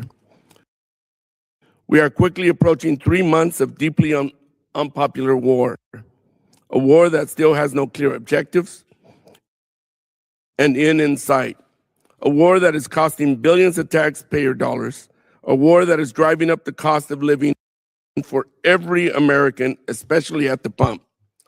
This war was not authorized or budgeted, which means the department will be asking Congress for a supplemental funding package on top of the proposed $1.5 trillion defense budget for fiscal year 2027. Secretary Zimmerman, we know the cost of oil has gone up globally, with some estimates over 55%. How much has this increase in oil cost CENTCOM directly over the duration of Operation Epic Fury and now into Operation Project Freedom? Congressman, I would be happy to take that question back and get you as accurate an answer as I can. Is there any percentage, an increase of cost, anything? I think I'll have to get back to you on that. I don't think that anyone is questioning that Iran's military capabilities have been severely degraded over the course of this campaign. Yet, despite the intense bombing campaign and the apparent eradication of Iran's navy, they are still able to blockade the Strait of Hormuz and hold targets around the region at risk. Admiral Cooper, do we possess the military capability to open the Strait of Hormuz against a military that has been severely weakened? Congressman, I wouldn't want to talk about any specific capability, but broadly speaking, we are well postured to execute military operations across virtually any continuum. But the Strait of Hormuz is still closed. Congressman, the Strait of Hormuz in the last couple of weeks have had multiple instances of ships passing through, including U.S. destroyers, U.S. flagships, and just last night. Secretary Zimmerman, earlier this month, there were reports that the Civil Military Coordination Center, or the CMCC, was set to be shut down. The administration denied these reports. Can you confirm whether the CMCC is actually closed or there are a plan that it will be absorbed into another entity? Congressman, my understanding is no final decision has been made along those lines. And the thing I would like to say is that, first of all, as has been said before, no one does more to protect civilians in a wartime scenario or in a conflict scenario than the United States. And we are moving, if I may borrow a phrase actually from Admiral, we are moving from compliance to culture.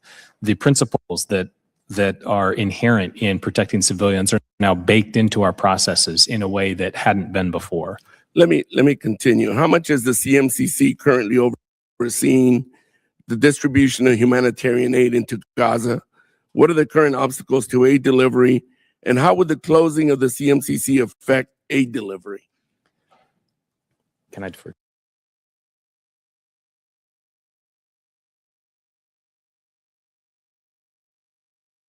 Do you want to? Yeah. Let me defer to Admiral Cooper on that.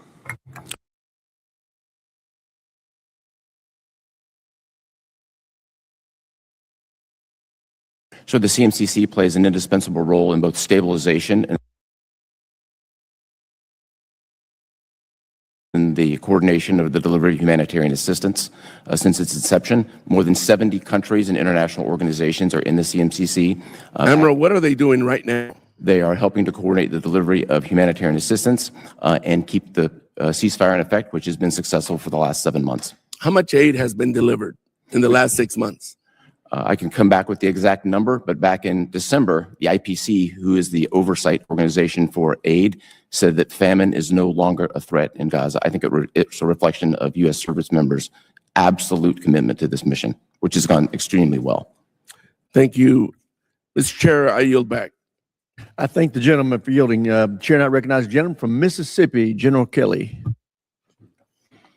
I thank you, Mr. Chairman, and I thank the witnesses for being here. I just, at some point, the politics to stop on this committee.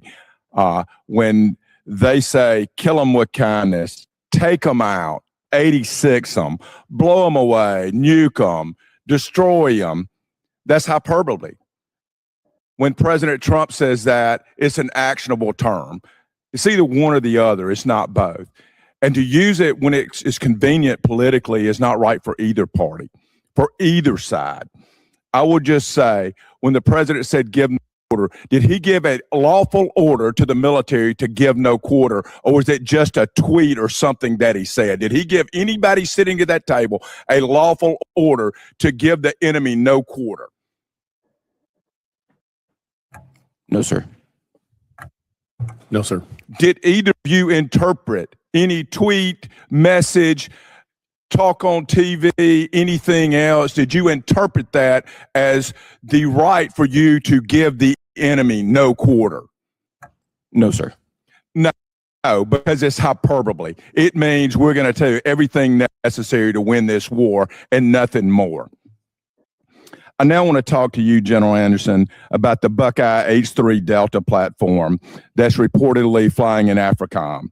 Is the data being collected, actual, and used today in AFRICOM, SOCOM, and other places around the globe? Yes, Congressman. The platform does pretty well in working in with other platforms that we. Okay. Admiral Cooper and General Anderson, how significant is the difference between having a forward deployed ARGMU already in theater versus relying on a Swords First arriving 7 to 10 days later?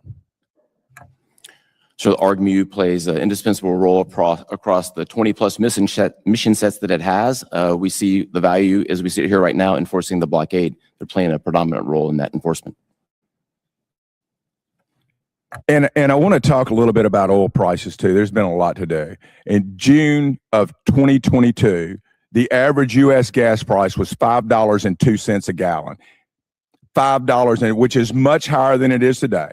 During much of the previous administrations, not just Democratic, it has been higher than it is right now. But now it seems to be an issue. I don't like high gas prices. I think consumers do not like gas. Do you feel like your military objectives and your political objectives are doing everything they can to end this as soon as possible to get those prices down, even though they're not the highest they've ever been? Yes, Congressman. I also want to talk about, I heard one of the further members talk about us lifting sanctions on Iranian oil. During the early days of the Ukraine operations, did we not lift embargoes over Russian oil to allow them to fuel their war machine? And in fact, did it not allow them to create more weapon systems and manufacturing to go after Ukrainians than all of the aid combined that we gave them as NATO and UN and everyone else? Did not the oil revenues that Russia was getting, because we allowed them to flow it into Europe, was it not greater than the amount of aid that we gave Ukraine? Congressman, I haven't done a side-by-side comparison, but certainly the Russian oil revenues are, it's a huge part of their economy, huge revenue, and they benefit tremendously from that and can turn it into warfighting capability. And Admiral and General, as a combatant commander, do you feel more comfortable with the U.S. being an oil and energy exporter rather than relying on foreign sources, many who are not our friends, having to supply us in order to conduct combat operations? Sir, access is always important, and the quicker the access, the more direct is always the best. And if it comes right from America, that's simply the quickest way to get it. That's great. And in my last 35 seconds, just very briefly, how important is the state partnership program across both of your regions? Congressman, I think the state partnership program is the greatest strategic investment we've made as a department since the Cold War, and it is absolutely critical to our force projection and our engagement on the continent. I halfway agree with you, but also I met in training those foreign leaders here at U.S. schools. That's also pretty important. Wouldn't you agree? It is one of the most desired things from our partners, and it's one that has the longest term or most influence. I yield back, Mr. Chairman. Good points. Chair, I recognize the gentlelady from Pennsylvania, Ms. Houlihan. Thank you, Mr. Chair. And I want to start the conversation reiterating what many of my colleagues have said, which is my deepest condolences go out to the family of the 13 service members who have lost their lives and the 2 who lost their lives in the training exercise as well. My enormous gratitude to all of you who wear the uniform for your service, and to Susan and to all of the families who have served that in that special way that only those of us who have been a family member understand. My mother's name is Susan, and she was a Navy brat and a Navy wife. We're each here in service in different ways. We should assume the best of one another, and we should assume that each and every one of us is a deeply patriotic person. You should assume that my questions come from that. My oversight is my duty, my constitutional obligation. There is a lot of terminology in warfare as well that we've been speaking about here. Some are very appropriately recognized terms, and I appreciate, Admiral, that you recognized in your opening terms the law of armed conflict. We also spoke about the military terminology and definition of blockade as well. Admiral, my questions start with you. Would you characterize the Iranian regime's perception of the war as them being in an existential war where the regime's continued survival would be considered to be at risk? Congressman, first, thank you for the warm words. I think best characterizing Iran's view right now would fall under an intelligence umbrella that I'd be happy to talk about in a classified environment. Do you feel the regime feels as though they're being threatened existentially by this war? Again, I think there's some very specific intelligence on this. I look forward to that, but I feel as though this is an easy question. How would you characterize our approach to the war? Is it existential, or is it perhaps a limited war by the definition of limited war? I would characterize things as we sit here right now as being in a ceasefire with us prepared to operate and execute a range of contingencies. Have we been involved in a limited war with Iran? I think by definition, 38 days would constitute a limited war. Thank you. Thank you. So if we are in a limited war and they believe themselves to be in an existential crisis, and I look forward to the conversation in classified, that is significant because we have a misunderstanding, a misalignment of what it is that our goals are. It makes me think, honestly, of Vietnam, where my father served, where the military appropriately, amazing military, singular military, shared enemies killed, ground taken, bombs dropped, but we still lost that war. My father served in that war. The political end goal was badly crafted. You've struck 13,000 targets, 80% of the Iranian defense services, 90% of the Navy. You've talked about all of these issues. But Secretary Zimmerman, in the negotiations, why does it feel like we're losing this war? Why does it feel like we're heading towards something that is not necessarily a victory of any kind? Congresswoman, I can't say I share that feeling. The negotiations, as you note, are ongoing, and as a department, we stand ready to backstop those negotiations. What does success look like for the president? What would winning look like? What are we waiting for in terms of negotiations?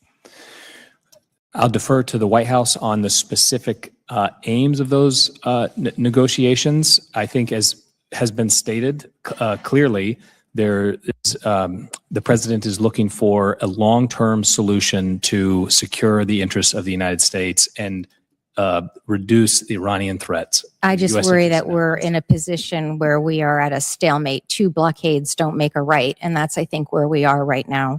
I'll turn to another question with my remaining time. Open's reporting, source reporting says that there's about 50,000 service members in the Middle East. If you had 9,000 fewer of them, or 18% fewer, would that make your job more difficult? We would have less flexibility for a range of contingencies. It would be more difficult. Yes, it would be, of course. How have our forces, in your opinion, fared thus far in the war? Have you had any issue with their dedication, with their performance, or their achievement in their duties? Are our forces meeting the standard? Our forces are exceeding the standard. My best characterization is they establish themselves as the latest, greatest generation. Thank you. I agree. Are women. The Admiral just testified that 18% decrease in personnel would make it harder for the mission to get done, and that all of his forces, including the women, are meeting the standard, exceeding the standard, in fact. I would ask perhaps someone, perhaps you, sir, to talk to the Secretary of Defense and let him know that we already have the data, that we already know the answer to whether women in combat can serve and serve appropriately. There are no further studies required. Thank you, and I yield back. Gentlelady yields back.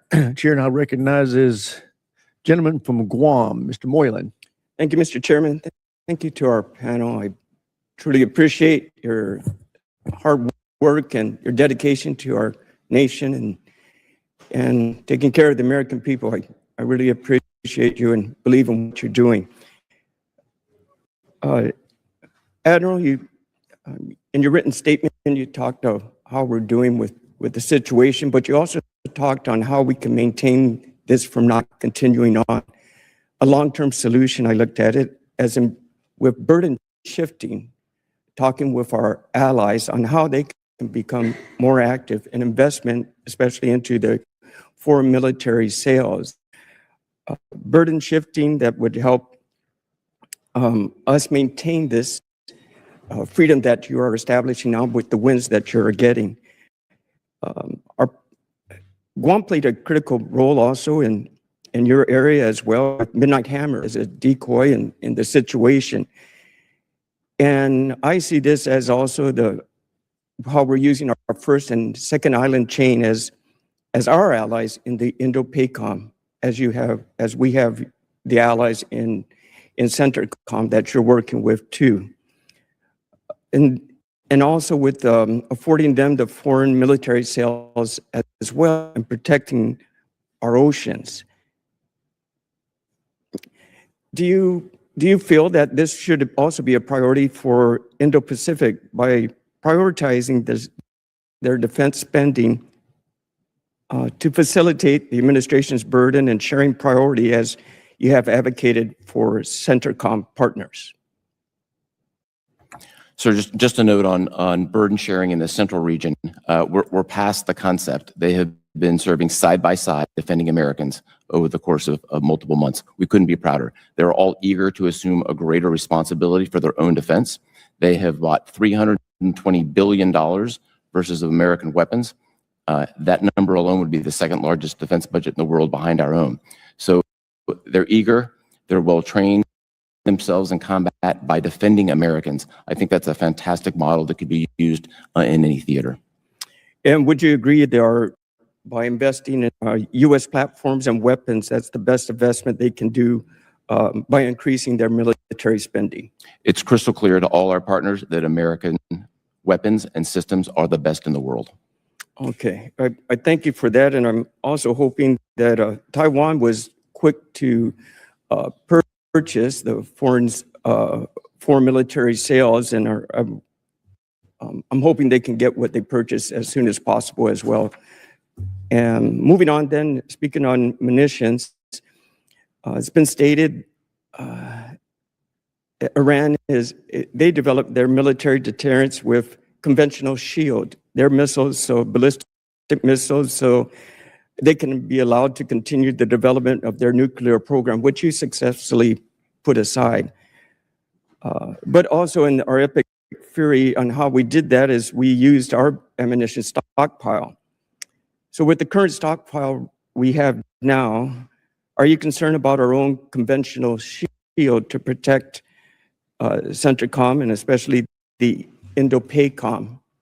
And actually, what can Congress do to help support you?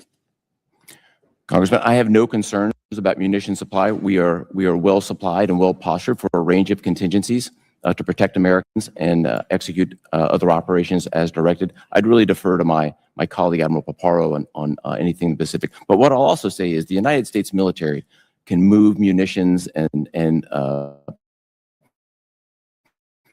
platforms like no other military and the fire leader decides to is able to move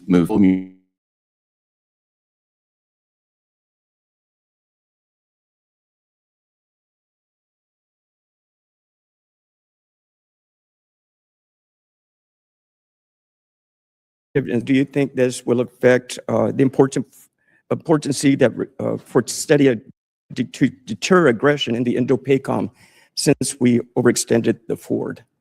So first, I'd like to honor the crew of the Ford for a remarkable deployment. Their service during combat operations, appropriately recognized by the President, I think is just an outstanding sense of just what the people achieved. In terms of the effect from a global perspective, I'd really defer to policy on that. In terms of where we are in CENTCOM, we have all the people, resources, ships, planes necessary to execute any mission. Gentleman's time's expired. Chair now recognizes a gentleman from Colorado, Mr. Crow. Thank you, Chairman. Admiral Cooper, I'd like to start with you. Does the word declare mean to make a statement openly or formally? That's what the dictionary says it says. Would you stipulate to that? Declare, sir. I think to make a statement openly and publicly, formally. Yes? Yes. Okay, great. Are you familiar with the DoD Law of War Manual? I am, sir. You've studied it throughout your decades in service. I have, sir. And does the Law of War Manual prohibit certain actions? Of course. It defines Yes. legal. It does. Yes. Pretty basic question. Yes. Does it also prohibit saying certain things? I'd have to dig into the details, but there are certain, I'm certain that it does, but okay. Again, I take that for the record. I will. Okay, so how about this? Section 5.4.7. Are you familiar with that section? Probably not off the top of your head. Not off the top of my head. I'll read it for you. Sorry. It says, the title of it is this: Prohibition against declaring that no quarter be given. So it says you can't say something, right?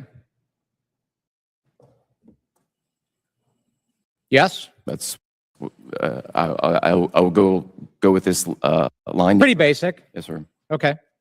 Let me read it. It is forbidden to declare that no quarter will be given. This means that it is prohibited to order that legitimate offers of surrender will be refused, or that detainees such as unprivileged belligerents will be summarily executed.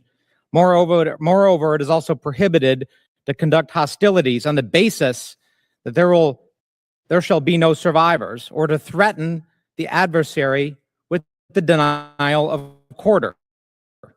This rule is based on both humanitarian humanitarian and military considerations. This rule always. From a U.S. military perspective, we follow the law of armed That's right. conflict. And So you would and follow this section too.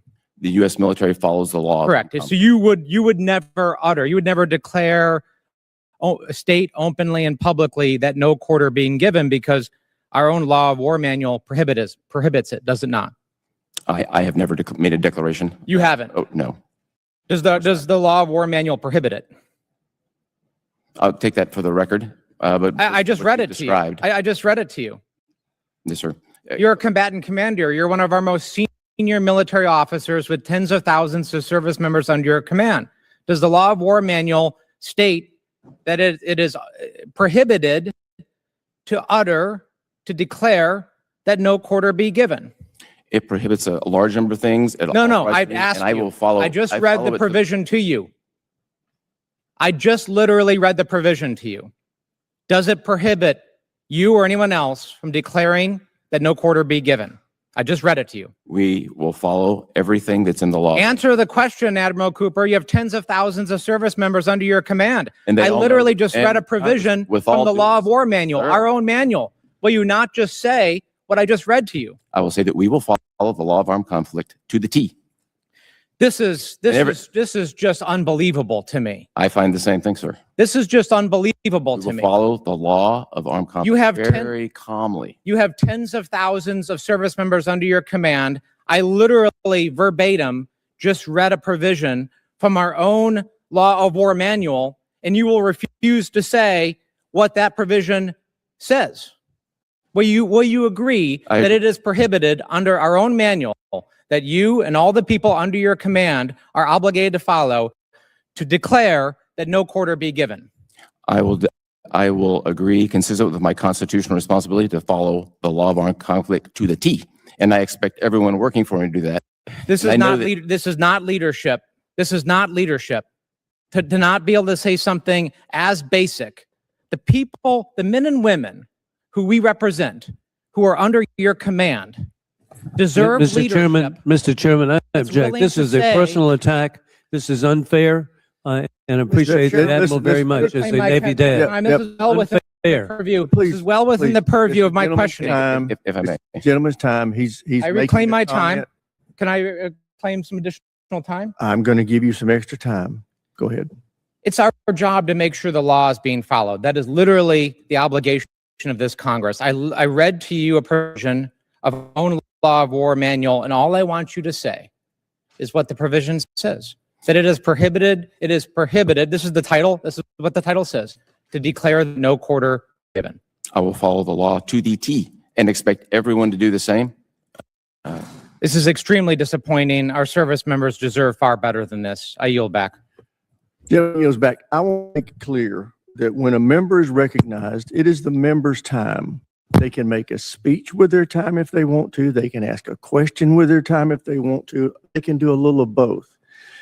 They can try to ask the witness leading questions. It does not mean the witness has to answer the way they want.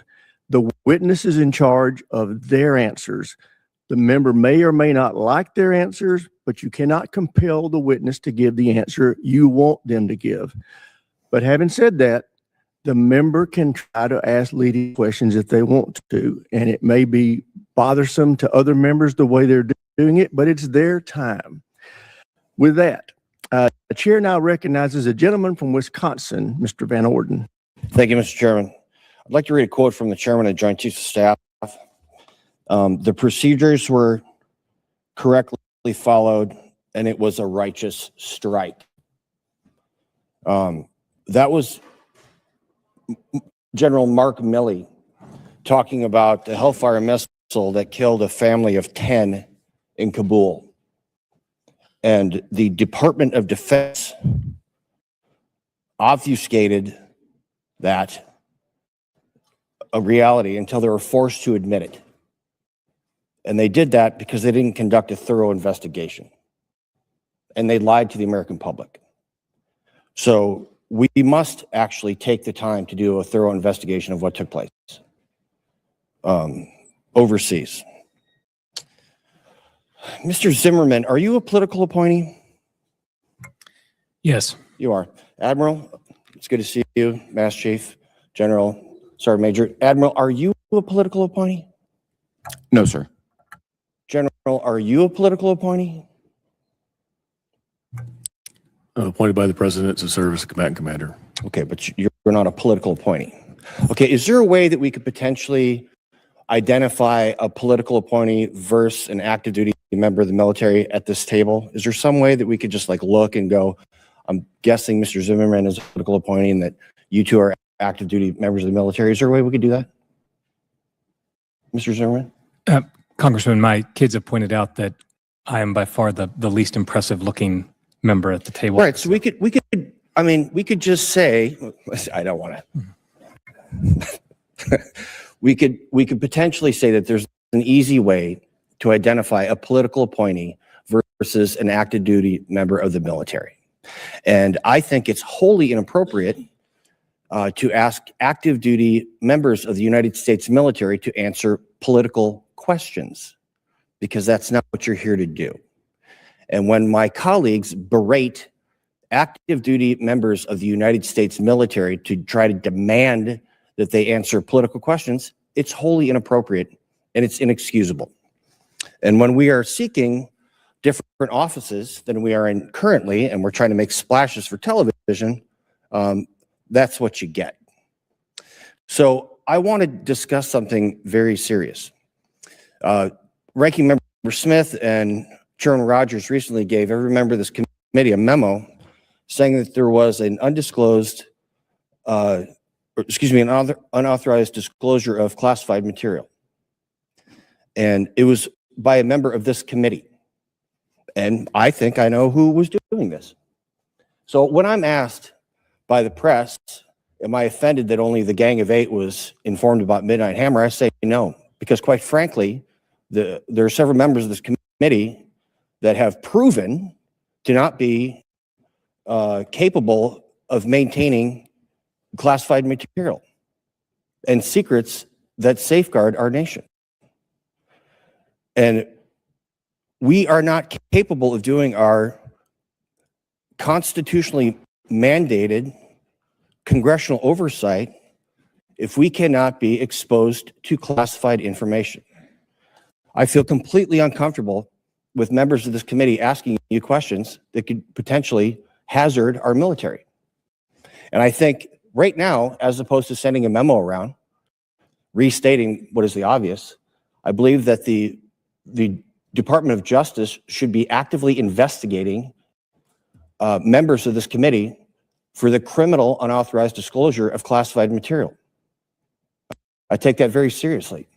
I know that you do. And I know that you guard your members of the military, you hold them close to your heart. And if anybody were to be killed because somebody is trying to run for a higher office, they should be held accountable. It's reprehensible. I don't even have a question for you guys. This has got to stop. General Kelly is absolutely correct. There should be a nonpartisan committee. Not even a bipartisan, a nonpartisan committee. And when people are using this as a platform to elevate themselves politically, they should be ashamed of themselves.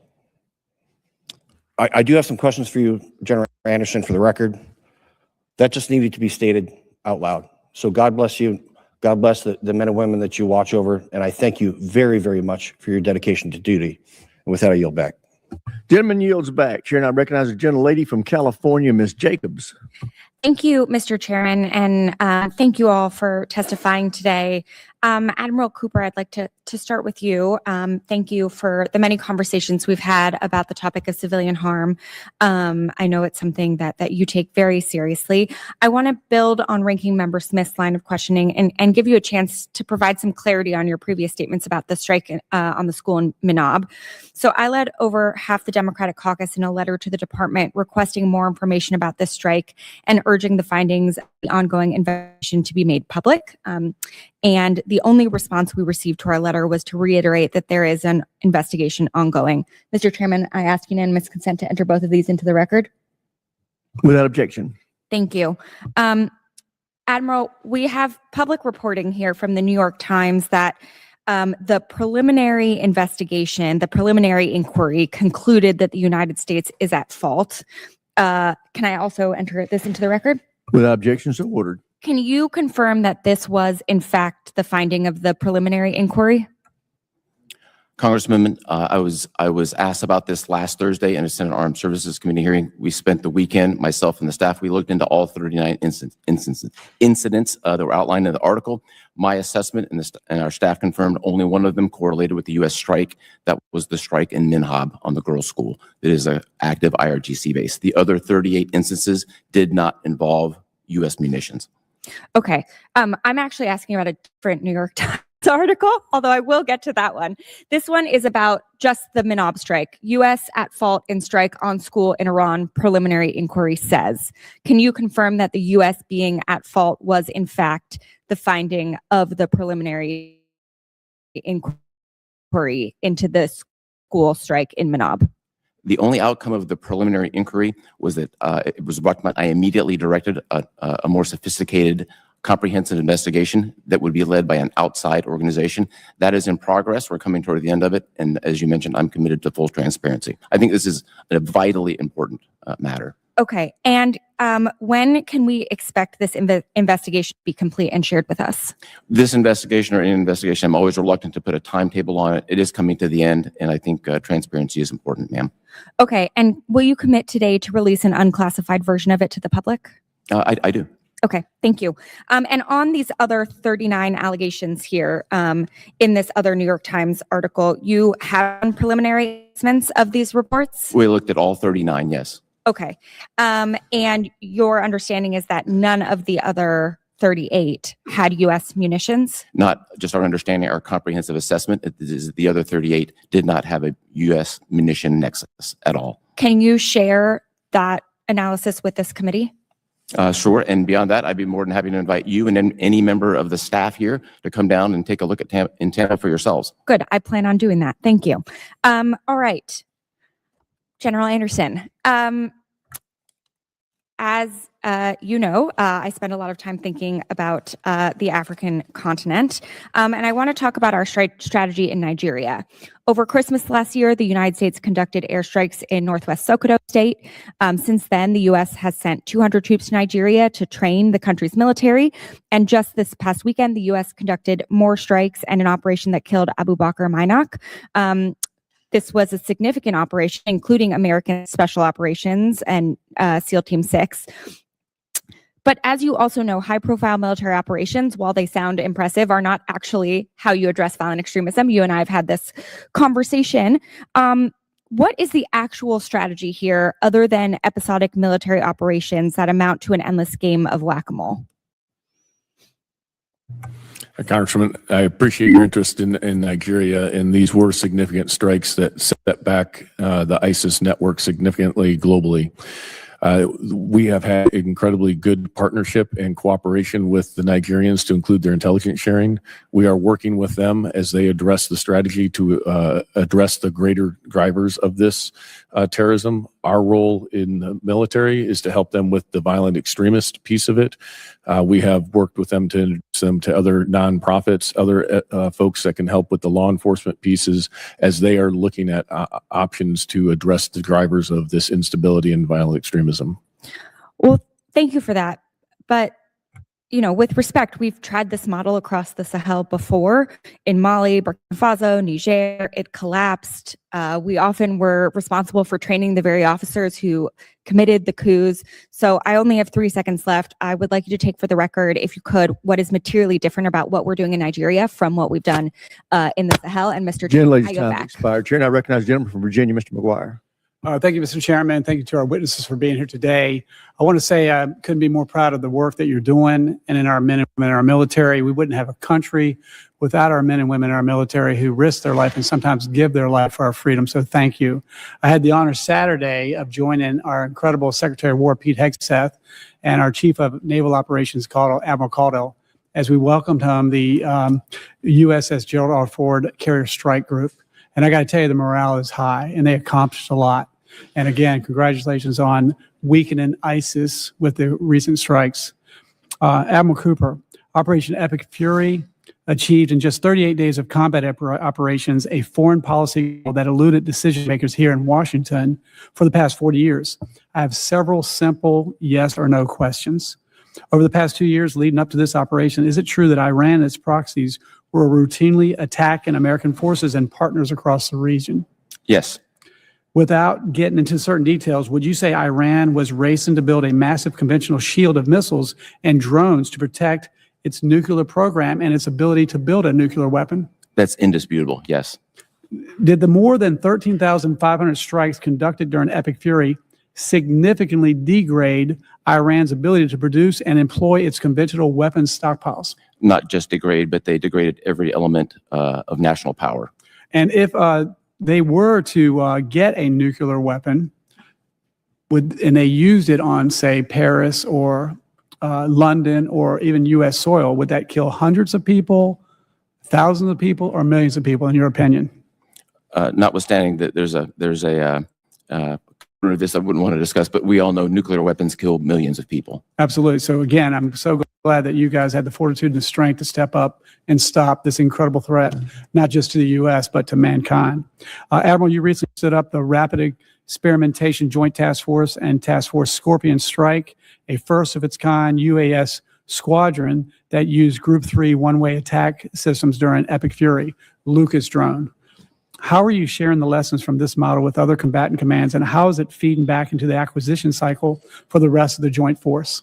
Yes, sir. We're super proud of the Rapid Employment Joint Task Force designed to take the great weapons and sensors that are out, the American industry is producing, get them in the hands of warfighters in 60 days. The Lucas did exactly that. We fired high volumes of them at Iran very effectively. We've taken those lessons and shared them both in the department and laterally with other combatant commands, and we'll continue to do that as we have a more robust drone dominance now at our hands than we did last year. Thank you. Assistant Secretary Zimmerman and General Anderson, this administration has shifted away from the old practice of conditioning security cooperation on progressive social and governance priorities, and instead adopted a more realist approach based on shared interest. How is this practical approach playing out with partners across AFRICOM as you work to counter terrorist and drug trafficking groups there? Yes, Congressman, we've engaged in Nigeria as an example of that, where we have done very high-level engagement for intelligence sharing for common interest. We've also been working with the State Department to restore relations with some of the Sahel states to be able to open the dialogue in order to, again, address the common threats and be able to provide the indications and warnings of that growing threat. Awesome. And Admiral Cooper, current and recent operations in CENTCOM have put U.S. forces up against a persistent and adaptable UAS threat. How has your command shifted doctrine and tactics to address this threat? Congressman, first, I want to deep myth. This is for a number of years that the United States is using high-end, costly munitions to fight $35,000 drones. Those days are behind us. Iranian drones are sophisticated, complex. We have a very sophisticated, complex network in the Middle East to defend it. It's been very successful in a classified environment. I can talk about the specific numbers. Okay, then we're running out of time, but what would you need more of? Are you working with JIAD 401 to translate lessons learned? And what can this committee do for the three of you to help us better defend our nation and our war fighters? And whoever wants to take a bite at that. We're working very close with 401, fantastic relationship. I put three things: more electronic warfare, keep counter UAS on the leading edge. Tactics change very quickly, and we need to invest more in hard and deeply buried targets. Everybody is going underground. General Anderson. Yeah, for us, directed and focused funding for experimentation to bring emerging technologies to the continent, directed and consistent funding for information operations to counter the misinformation out there, and energize the industrial base to allow our foreign military sales for these partners, because they desperately want to buy American equipment, but often the delays are what hurt. Gentleman's time's expired. Chair now recognizes the gentleman from New York, Mr. Ryan. Thank you, Mr. Chair. Thank you, gentlemen, for being here. I want to de-wonk a little bit and try to center what I'm hearing from my constituents in the district and across the country. They are, as I know the whole committee is and myself, incredibly proud of our troops, incredibly appreciative of your leadership, but also increasingly deep and broad concern about what is the plan in Iran and do we have a clear strategy. They see the costs continue to go up. We talked about our 13 heroes lost, the hundreds wounded, many seriously, tens of billions of dollars in their hard-earned taxpayer funds, potential for another 200 billion, we've heard, supplemental, and of course, just the astronomical cost every American is paying at the pump. Under $3 gas prices before the war started, and now approaching $5. And just as we know, that's thousands of dollars per family, and people just cannot afford it right now. And in good faith, the question I continue to hear from my constituents is, what is the plan to not just end, but win the conflict and bring down costs? And I think part of what I'm trying to get at is folks are feeling some whiplash. For example, Admiral Cooper, on April 30th, you went to the White House, you briefed the president on options. That was publicly reported anyway. A few days later, Secretary Hegseth announced this Project Freedom. Secretary Rubio the same day said that Operation Epic Fury was concluded. We were essentially told this new plan, which was separate and distinct, would open the strait and sort of unlock this stalemate. Literally a day later, without much explanation, the president announced that project was over, the strait remained closed, gas prices continued to climb. We saw, of course, last week there was great hope that the summit in China would change the dynamics. It appears the president, at least so far, came home empty-handed, strait remained closed, gas prices continue to rise. Iran continues to strike their neighboring countries. We have as many, if not more, troops in theater. And I think, I mean, you said, Mr. Zimmerman, it's complex. I think it's pretty clear to the American people, at least from what they're hearing, that it feels like we're stuck. One of my constituents said, this is a mess. And so I'm just trying to answer that to them, and especially the military families in my district. Admiral Cooper, what options are you briefing to the president now to try to create the leverage that we know we need? Congressman, first of all, great to see you again, and thanks for your own service. As you would appreciate, it would be inappropriate for me to comment on specific discussions I had or recommendations to the Secretary and the President, which are a statutory responsibility of mine. What I will tell you is, as we sit here right now, the implementation of the blockade is highly effective and is being used as a very strong lever in diplomatic negotiations. And those diplomatic negotiations governed by policy will dictate the way ahead. U.S. military, in the meantime, is fully postured in a three-point stance, ready to go a number of different directions as directed. Thank you, Admiral. Mr. Zimmerman, can you, I understand the OPSEC concerns, of course. Can you help expand on this? Yesterday, the president, in a very long post, said to many of our surprise, there was a planned military attack actually planned for today, but that he has told you all to, quote, hold off. But in the same post, he also instructed you to be prepared to, quote, go forward with a full, large-scale assault of Iran on a moment's notice. Just an hour ago, actually, as we've been in committee, he doubled down on TV, standing in front of the East Room demolition, saying, quote, we may have to give them another big hit. So again, I'm just trying to be able to explain to my constituents, Mr. Zimmerman, are we reinitiating offensive combat operations? Thank you, Congressman. Of course, that decision is the president's to make. Is that an option that's been briefed to him? Well, Mr. Congressman, it's his decision to make. Whether are you planning to ask Congress this time for a declaration or an authorization now that we're almost 3 months in? As you know, right now there are negotiations going on of the highest order to try to achieve a long-term. I understand solution. That. I understand that. To be more specific, will you rule out today that one of those options would be putting boots on ground, which I think the wide array of the American people are concerned about specifically? Mr. Congressman, the president retains the options at his disposal to do. So you will not rule out escalating this further by putting groups in Iran? The president retains the options he needs to get this done. I'm out of time, but we owe the American people honesty and transparency almost 3 months in. It is pathetic. I yield back, Mr. Chair. Gentleman's time's expired. Chair, I recognize the gentleman from Colorado, Mr. Crank. Thank you, Mr. Chairman, and thank you all for your service. General Anderson, several African countries have turned to Russian mercenaries for internal stability and for counterterrorism. Yet in 2024, Russian and Russian-backed forces caused more civilian casualties in the Sahel than Islamic terrorists did. What message does this send to African nations seeking security partnerships? Congressman, I think it's pretty obvious what message that sends. It's pretty clear in what you just said. And I think our operation recently here in Nigeria is a juxtaposition between what U.S. counterterrorism brings versus what Russian counterterrorism brings. And I think the results speak for themselves. Thank you, General. Admiral Cooper, during Operation Epic Fury, you said, quote, "Our space superiority has been a critical enabler to CENTCOM's activities." Can you expand on the role that the Space Force plays and played in the conflict and how it integrates with the other services and with our allies? Congressman, I like to use the phrase, the Space Force gives us the ultimate high ground. They've played an indispensable role. I would love to have the opportunity to brief you and other members of the committee on exactly what role Space Force Central has played and continue to play in a classified environment. Yeah, it's been indispensable. Essentially, it's foundational to what you do, right? Absolutely. It's integrated into every aspect of our operations. Thank you. And then Secretary Zimmerman, Operation Epic Fury represented the Space Force's first real test in sustained combat operations. What lessons has the department drawn from that experience? Like what worked, what didn't work?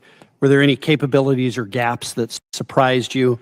And how does that inform the service's role in future conflicts? Thank you for the question, Congressman. If I may, I would like to take that back to the building. We have an Assistant Secretary, my colleague Mark Berkowitz, who specifically covers space issues, and he would be able to give you the most thorough answer on that question. Okay. Thank you. That's all I have, Mr. Chairman. I'll yield back. Gentleman yields back. Chair now recognizes a gentleman from New Mexico, Mr. Vasquez. Thank you, Mr. Chairman, ranking member, and to our witnesses for being here today. And thank you so much for your service to our nation. For 80 days, the administration has waged a war in Iran without congressional authorization or the approval of the American people. The administration has spent at least $29 billion in taxpayer funds on the president's war of choice, billions in funding that could have gone to health care or lowering the cost of living. We all agree that Iran should never have a nuclear weapon. But last June, the administration had stated that Iran's nuclear facilities were obliterated. Congress has yet to see proof that there was an imminent threat, and the administration has failed to explain to Americans how this war is in our nation's best interest or what the end goal or exit strategy truly is. To me, this is unacceptable. The New Mexicans that sent me to Congress to represent them deserve answers, and I'm here to get them. So let's get started. Assistant Secretary, earlier this month, the president publicly stated that the war was, and I quote, terminated. Could you tell the American people today that this war is over? Congressman, as the president stated, we were pursuing some specific military objectives, and he said that that phase of major combat operations was over, and we were transitioning to the Project Freedom, and we're in a ceasefire now with a blockade going on, and so Assistant Secretary, if a constituent asked me that question in very plain language, as many New Mexicans speak, Congressman Vasquez, is the war over? What should I tell them? we have a ceasefire.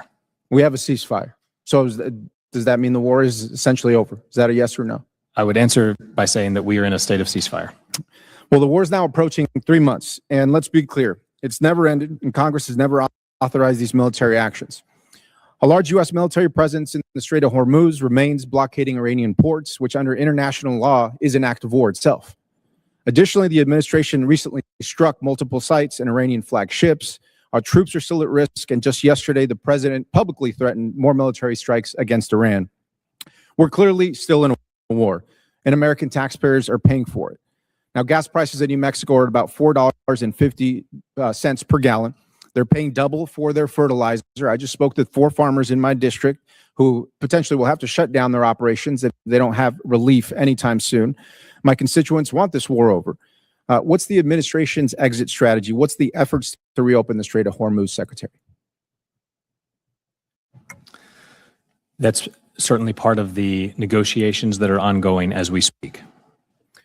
Assistant Secretary, before the war, an average of 100 ships per day were passing through the strait. Now at least 1,000 are stranded with only a handful per day passing through. How soon before a return to normal? I don't have a specific timeline for you. As has been stated already, the Strait of Hormuz, you have a situation with multiple players there, including a highly degraded foe, Iran, who still is speaking loudly, as Admiral Cooper said.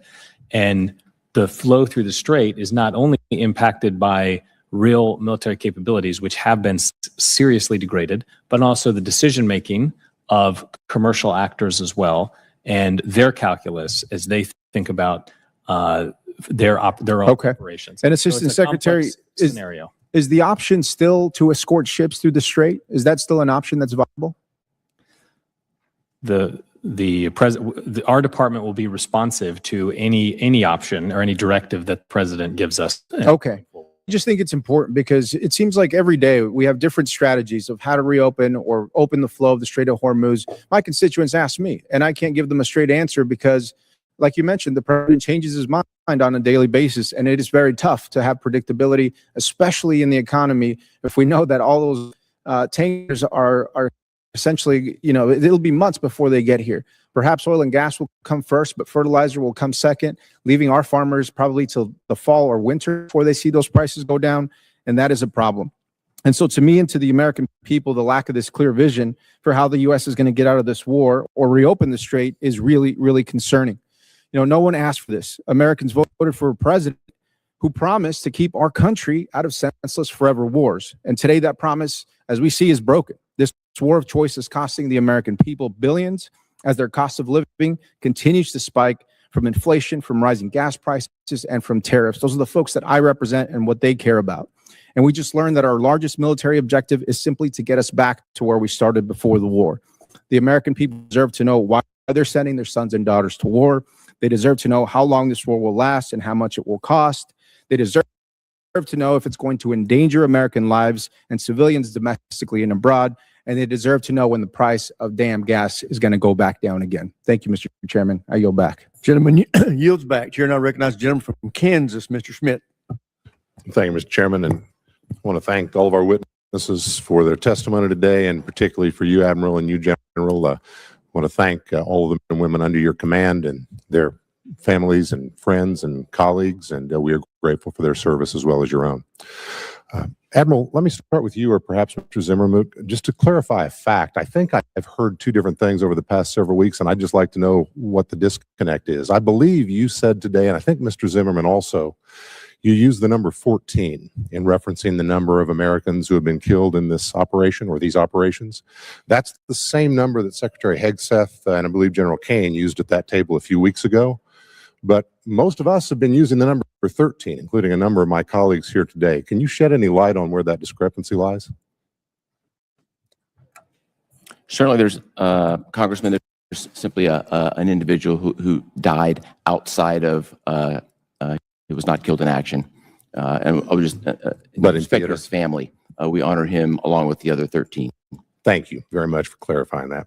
Admiral, let me ask you about the commerce in and out of the strait and looking forward. Obviously, none of us knows what the future holds, but can you discuss a bit about what should, what might, what could, whatever is appropriate in this setting, a European role look like in terms of guaranteeing maritime transit in the region going forward? There have been the public reports most recently about our British and French allies talking about some type of role, but can you talk a bit about that? Congressman, much of that is a policy matter, not a military matter. What I can say is we've continued to work very closely with military partners in the region to support future operations and planning. That's gone on, and we've also connected at a military-to-military level with our European allies from a planning perspective. What that looks like in execution is a civilian policy decision. Would it be fair to say that it would be helpful if there is a European role going forward? All help would be appreciated at the appropriate time. And Admiral, can you talk a bit about our capacity to diminish, degrade, destroy, whatever the right word is, the Iranians' ability to mine the straits or the waters in the area? Where are we on that? And what more can we do to be helpful to your efforts in that regard? Congressman, as I stated in my my statement for the record, we eliminated 90% of Iran's mine capability during Operation Epic Fury. They still retain 10% of it. in a classified environment, I could talk about the specifics of what that looks like and how we're handling that. Very good. Thank you. General, let me turn my attention to you and to our work in Africa. Listening to your discussions today, we all have a different recollection of history and the lessons we draw from it. But your discussion about what's happening in West Africa today, our inability to see and know as much as we would like to see and know, the operations base that many of our adversaries, our terrorist adversaries in particular, are using. It reminded me of the discussions in the 1990s when Al-Qaeda was organizing in East Africa and Somalia and in Kenya and in Tanzania, and was trying to use the failed state in Afghanistan as their base of operation. We all know where that led in 2001. Can you describe, in whatever manner is appropriate in this setting, the nature of the terrorist threat that you see brewing in Africa generally, or West Africa in particular, and what that means to American homeland security? Yes, I take this very seriously, Mr. Congressman, because of what you highlighted. Terrorists will go to where there is lack of governance, where they have the ability to operate freely, and that's why they have sought the Azawad area in particular of West Africa. Without sufficient pressure, without the sufficient Western engagement there, we may lose sight of that. And I think we, as you said, have seen what happens when that occurs. So we are investing heavily in other means to include experimental and emerging technologies in order to be able to monitor this threat. The concern that I have is that the terrorist threats have focused on Africa. They see this as their future. They see the potential of establishing a caliphate there. If a nation capital were to fall and become controlled by a terrorist organization, I think that would be a beacon for many of the terrorists that would energize them. And I think that would be not in any interest of the United States or of the Western European countries. So this is why we're focusing a lot of effort in order to provide those indications and warnings so that we can adequately address it. And as to Congressman Crank's point there, the United States is the gold standard for counterterrorism operations, but it has to be enabled by working with the partner and the intelligence that goes behind it. That allows us to conduct these operations with precision. It allows us to take civilian casualties under consideration. It allows us to work with a partner in ways no other. Gentleman's time's expired. Chair now recognizes the gentleman from California, Mr. Cisneros. Thank you, Mr. Chairman, and thank you all for being here today. Admiral Cooper, the Ford returned to Norfolk last Saturday after a record 330-day deployment, the longest by a carrier since Vietnam. For 3 weeks, you had 3 carrier strike groups operating in the OR, the Lincoln, Ford, and the Bush. That represents a quarter of the entire carrier fleet and almost half of our deployed U.S. ships in that single. After that long deployment where the Ford was sent across the equator multiple times, what was the need to keep 3 carriers in the region? Now, I believe in the power of our Navy and how good it works and the tool that the carrier strike group is. But why did we need 3? Congressman, good to see you again, sir. First, just a matter of clarification statement for the record here. When the George Bush showed up in theater, the Gerald Ford was dismissed 48 hours later. There was not an enduring need for 3 carriers. Okay. Well, thank you for that answer. Appreciate it. General Anderson, I want to ask you, look, now I believe in diplomacy, and diplomacy comes in many ways. And I think one of the ways that we have been effective diplomatically in the past is by using organizations like USAID that did a lot of work in Africa to share the goodwill of the United States. Can you explain to me the fact that that program no longer exists, that there no longer is no USAID operating in Africa, how that's changed things for you? I appreciate the question and agree there is a role for targeted aid that contributes to security and stability, whether that's from non-governmental organizations, governments, or private donors. What that has meant for me is we have engaged very closely with the Department of Commerce in particular. I have a Foreign Service Commercial Officer joining our staff to look at the intersection of economics and security. And what we have found is that every African country that I have visited has welcomed the opportunity to engage with U.S. trade, U.S. investment, and they look at that as their future. So we're looking at multiple different tools to use to provide security and stability across our government, with us focused on the military instrument, but understanding the security implications that other agencies bring. So would you agree that the fact that, look, we always want to increase trade and commerce and work with partners all over the world, right? And yes, those companies would like to engage with us that way, but the aid, would you agree to say that, yes, the elimination of USAID has had an impact on what you're able to do there and made it harder to partner with countries?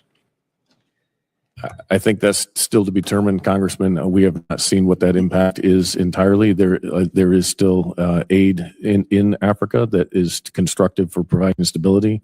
But again, it's a multifaceted approach that we're looking at. Well, I think, the elimination of such programs like that, right, leaves a window open for China to kind of come in and fill that gap, which is not in any way positive for us. Just another follow-up on that. There's talk of a consolidation of AFRICOM into one of the other COCOMs, whether it be your CENTCOM, or even the talk of a bigger one, U.S. International Command. Your predecessor, General Langley, when I spoke with him, was not something that he agreed with. He believed that AFRICOM still need to kind of be there and independent, especially with the growing terrorist threat there. Do you agree that we should still keep operating AFRICOM as one of the COCOMs there and not consolidate it into another one?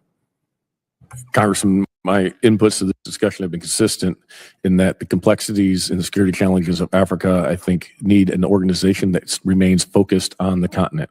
Whether or not that is a combatant command, a subunified command, or some other organization, I think is worthy of debate, as long as they have the authorities that are necessary to go ahead and execute. I think this operation we did over the weekend is a great example of where Brad Cooper and CENTCOM and the rest of the world were very much focused in the Middle East. We've been able to maintain the focus on the continent and the counterterrorism threats over the last several months that allowed the development of this target and the execution over the weekend. All right. Well, thank you for that. And again, right, I think it is, as you said, right, important to have an organization that could be distinctly focused on AFRICOM as well as the other COCOMs around the nation. And this is something that came into play over years as to where we need to put our focus and put our attention. And it was when we needed to kind of build there, as we saw with CENTCOM, when there was a time where that area needed to be focused on, we created that command. So hopefully that continues. But thank you all for your questions, and I yield back. The gentleman yields back. Chair, and I recognize the gentleman from Illinois, Mr. Sorensen. Thank you, Mr. Chairman. Thank you to the Assistant Secretary, to the Admiral and the General. Thank you for your service and your leadership to our nation. I'd first like to offer my condolences to the loved ones of the 13 service members who have been killed in the war in Iran, and the hundreds of service members who have been wounded. Like so many Americans, I remain deeply by President Trump's decision to put our country into war. Last week, Pentagon officials testified the war has already cost $29 billion to the taxpayer, and billions will be needed to replenish. Now, all the while, gas prices are nearly double what they used to be before Donald Trump started the war. My neighbors can't afford this. And strategically, our country cannot afford the dangerous position that we now find ourselves in. Iran still has nuclear material, and the Strait of Hormuz remains closed. But the facts matter. We're in a worse position today than before Trump started the war. To Assistant Secretary Zimmerman, what is the strategy that we should be telling Americans and how we're going to end this? Congressman, my view, and I think the testimony you've heard today, is that we are not in a worse position when it comes to our national security interests than before the war. So I respectfully push back on that point. So you said that we're executing a blockade. A blockade is an act of war. No, that means that we are in a war. We are executing. We are doing a very effective blockade. So do we have a strategy of how to get out of the mess? I mean, can we call it a mess? Well, the White House is engaged in negotiations of the highest order as we speak to arrive at the right solution. I think we heard our ranking member say that there have been a lot of negotiations, but we don't know who those negotiations are with. If we meet in a classified setting, could you tell me who those negotiations are being held with? I think we could go into a little more detail. We've seen the reporting that Russia has been providing intelligence to Iran. Mr. Zimmerman, what assistance has Russia been providing Iran? Perhaps that'd be best to defer to the closed session as well. We can talk in further detail. Have we taken steps to get Russia to stop working with and sharing intelligence with Iran? Let's talk further. President Trump is spending roughly $1 billion taxpayer dollars a day on this war, $1 billion a day. Mr. Zimmerman, can you explain how we're spending $1 billion a day if we are, as you say, we're in a ceasefire?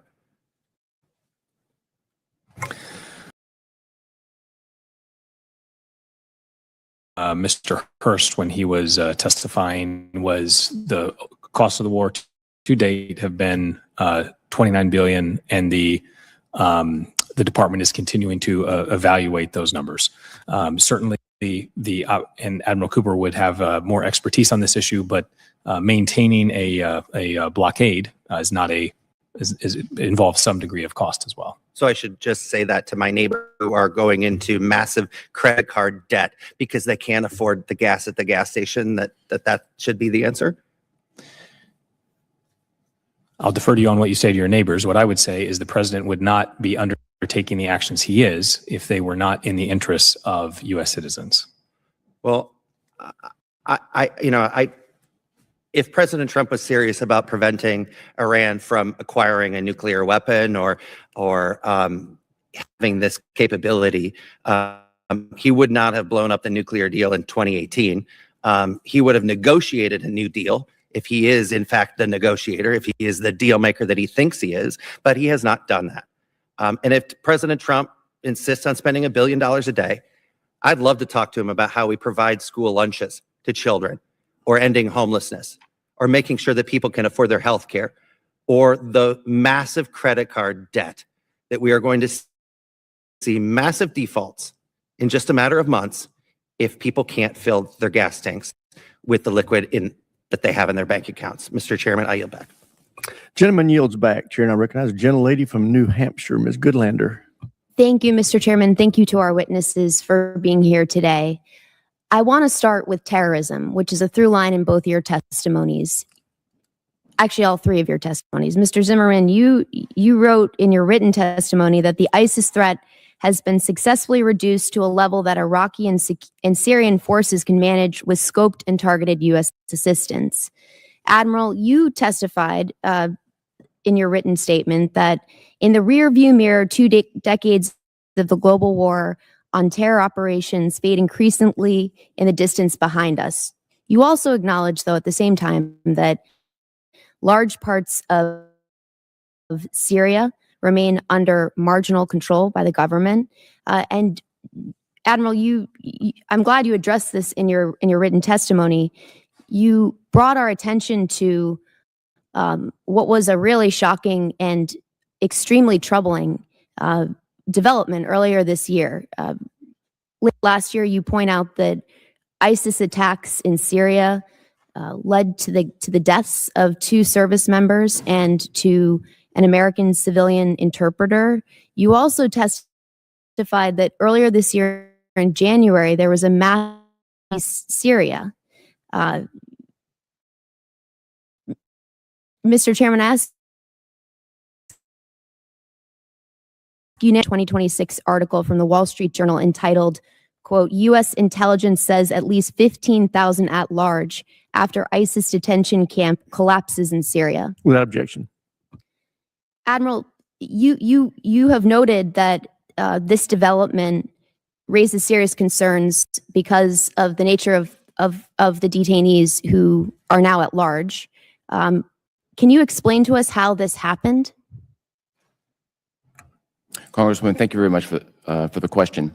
Yeah, as you'll recall, back in December and January, the Syrian army moved from its positions in western Syria and then maneuvered east, pushing what was then the SDF, the Syrian Democratic Forces, up into their traditional lands. In the course of doing so, they took full custody of these camps, as you described, and then redistributed the people from the camps throughout Syria. Admiral, what are we going to do to prevent large-scale ISIS reconstitution as a result of these thousands of detainees who are now at large?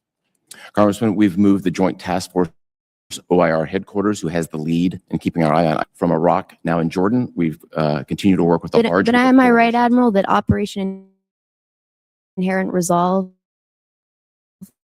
OIR is coming to a conclusion and just? That's correct, ma'am. Continue to operate with a large police. That is we're not precisely accurate. The most accurate way to describe it is our PREC comes to an end by previous agreement in September. Operation Inherent Resolve continues, and we have 90 countries focused on this effort. Admiral, I'll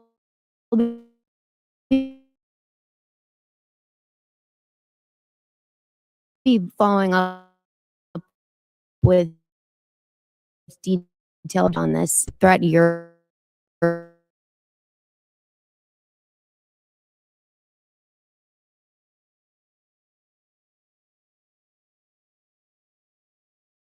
that Russian-backed militant groups are a big piece of what's fueling the threat of terrorism in AFRICOM right now? Congresswoman, I'm not sure it's accurate to say it's fueling it, but it is very clear it is doing very little to stem it or to reduce it. Well, you point out in your written testimony that under the guise of counterterrorism operations, Russia right now is making bank. You described Africa as Putin's. You point out that Vladimir Putin has generated more than $2.5 billion in revenue since 2022. Is that set back our interests and priorities in AFRICOM? Congresswoman, it is that is true that Russia is extracting billions of dollars in gold, uranium, and human capital to fight their war and fuel their war machine.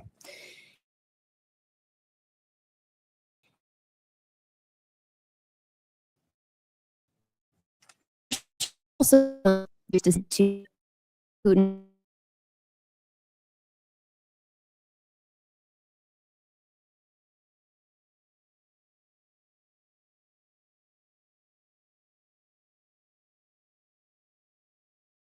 Of this war of choice in Iran. Gentlelady's time's expired. Chair, and I recognize the gentlelady from Maryland, Ms. Elfreth. Thank you, Mr. Chair. Gentlemen, thank you for being here. Admiral, thank you for taking the time yesterday to chat about some of these issues offline. I want to join all of my colleagues on both sides of the aisle here on centering the 14 service members that were lost and their families. And we, I think, have some spirited debate over definitions of obliterated or significantly degraded. I would venture to say, though, that Twitter diplomacy, the damage of that, the danger of wargaming by social media, I think between the unequivocally make your job more difficult. And I think two things can be true here. We can all agree that we cannot have a nuclear Iran, and at the same time, my constituents, just like myself, services. How is this going to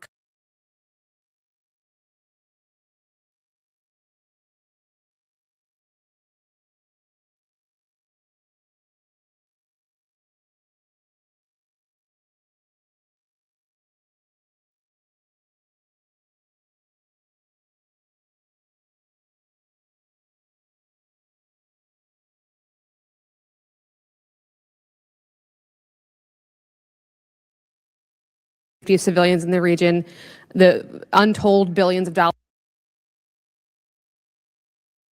we are spending here, and of course the other economic ramifications of this conflict. So I do want to talk about Admiral, you and I talked about civilian casualties yesterday in preparation for this. And I do want to circle back, Mr. Zimmerman, on this question about the Civilian Military Coordination Center. And I would love to take you up on visiting Tampa and seeing that firsthand. It's also true, and I think conflict after conflict over the last few decades, we have to appreciate that your military operations alone are not going to deliver stability to the region. We have to think about broader governance. We have to think about humanitarian efforts and civilian safety. So, Mr. Zimmerman, I think we're in a bit of an interregnum when it comes to this particular function, where it lives. Can you commit to this committee when that decision is made that you're going to be forthright with us and bring that to us and perhaps even seek our feedback on that? Congresswoman, as you say, any decision is pending, and when it is made, Congress will be privy to that decision. I think it's incredibly important, not just in this conflict, but in any conflicts ahead.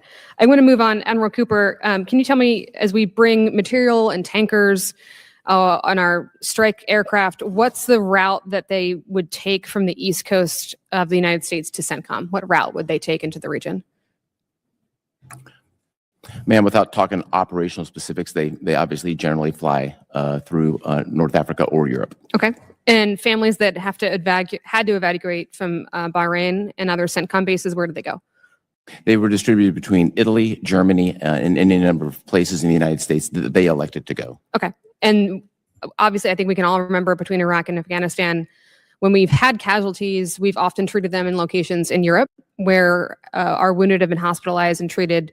Where have our wounded been hospitalized in this conflict before coming home? Treated initially in Landstuhl, Okay. as has been the case in the past, and then moved to the United States here in Washington, in particular Walter Reed. And you've heard if necessary. Thank you. And we've heard some of the concerns on both sides of the aisle again on not just our casualties in terms of our service members, but also kind of untold on our equipment. If we had damage to a ship and couldn't make it all the way to a home port, where would that maintenance take place? Oh man, that's a hypothetical right now because we've had no damage to it. Sure, hypothetically. But there are a number of U.S. military installations in Europe and in Asia in particular we could go to. So I think it's important. I'm sorry I had to run through that battery of questions, but I think it's important we talk about we are not in this conflict alone. Even if some of our NATO allies are not as engaged as perhaps the president would like, we still have very important capabilities and very important contingency plans that flow through our European allies. And on that note, Admiral Cooper, we talked a little bit about the contributions and the capabilities of Ukraine in this conflict. Can you just, in my remaining 55 seconds, talk a little bit about how they have helped utilize what they have learned in their conflict with Russia to be of aid to your service members under your command? Yes, ma'am. I think most notably, we've taken a large number of tactics, techniques, and procedures that have been practiced by Ukraine and adopted them as our own and applied them in a methodical, successful way. There's also been several other instances where we've used their capability to partner directly with GCC nations to enhance their capability. And there's some other ways we can talk about it in a classified environment. I appreciate that. And I think the overarching question of how does this come to an end for folks watching at home, I wish we could have that conversation here, but I look forward to that heartfelt conversation. We've had a number of closed-door briefings. I've not yet been satisfied with the answers. I hope, Mr. Chair, in the next hour, we can get some more answers so I can bring them home over the course of this afternoon. With that, I yield. Thank you, Mr. Chair. Chair, now recognize the gentleman from Georgia, Dr. McCormick. Thank you, Mr. Chair. Gentlemen, thank you for being with us here today. General Anderson, good to see you again. Excited about what's going on in your command, especially with AFRICOM and all the significant challenges you had there. One of the things I wanted to address specifically with your command, we worry about anti-drone defenses, especially consider what the Hezbollah has just crossed the strait and what you have to deal with in Djibouti specifically. How do you think we're doing in preparing you for that defense, specifically for that threat? Yes, Congressman, I appreciate that. For the integrated air missile defense, we work very closely with CENTCOM and Admiral Cooper on coordinating that, especially in that Horn of Africa area. We do have the minimum required right now, but as the threat continues to evolve, that's an area we'll need continued investment in. We are also working closely with our partners there, with the French, to integrate their Mirages as well as their radar systems, so we can have a combined and integrated defense for that piece in particular. The other area that you highlight, I think, is even more critical is the counter UAS across the continent. As we become more expeditionary, looking into and evolving our defenses in order to protect our forces in expeditionary environments is going to be more and more critical. I think also equally important is as we look at these emerging technologies, we use the opportunities in Africa to experiment. And so having some directed, focused effort in Africa to actually do some of that battle lab type experimentation for emerging technologies will pay dividends for the entirety of the joint force. Good. I think one of the things I'm worried about, obviously, with Africa, one of the few continents, if not the only continent, that has an expanding population, obviously massive poverty problems, that is going to constantly supply us with new terrorists.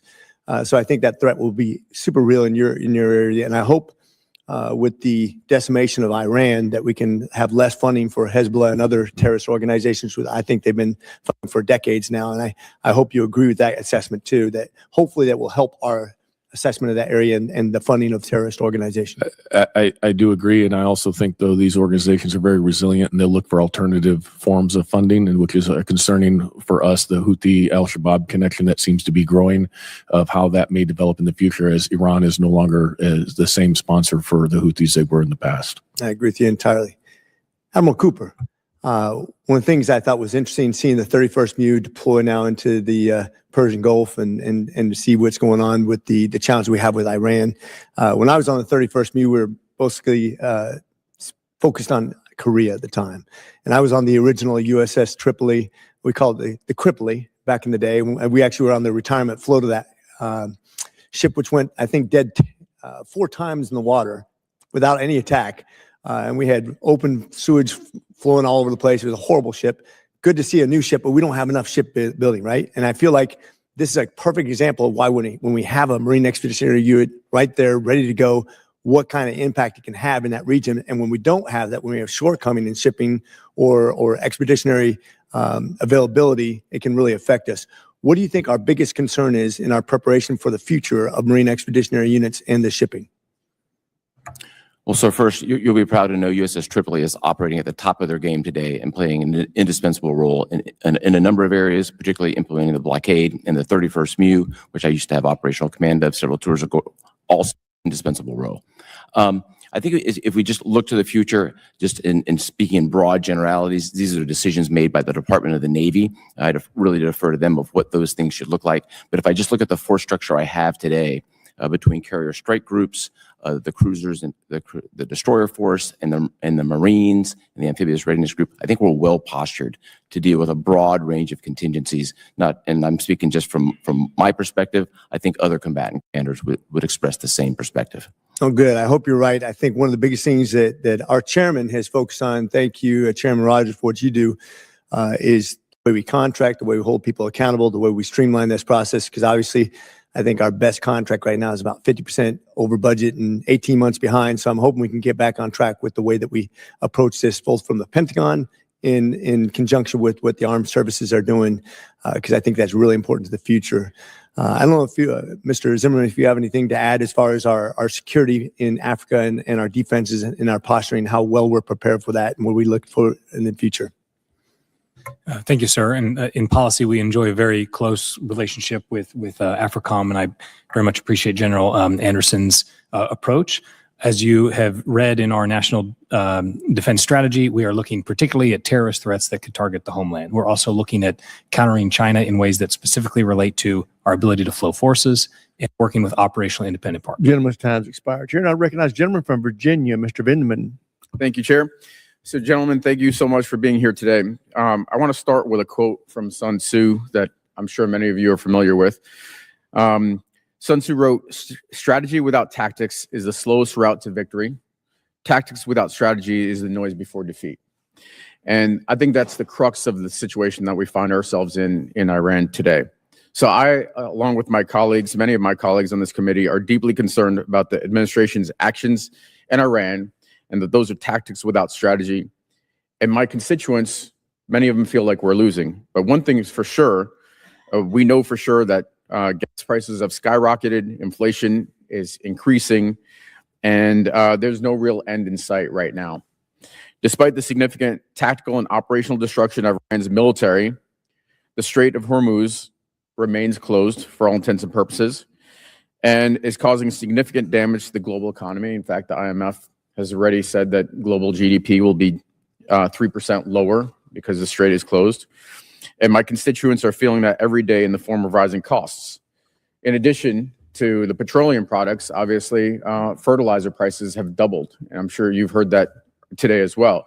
And we're at the beginning of planting season. So that means the shock to food prices, grocery prices will start to hit in the fall during harvest time.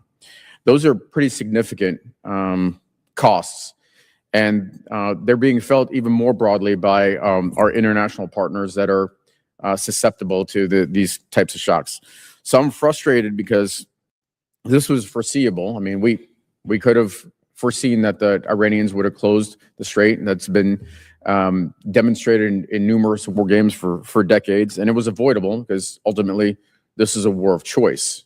The president selected the timing for this conflict without ever making the case to the American people and asking for authorization.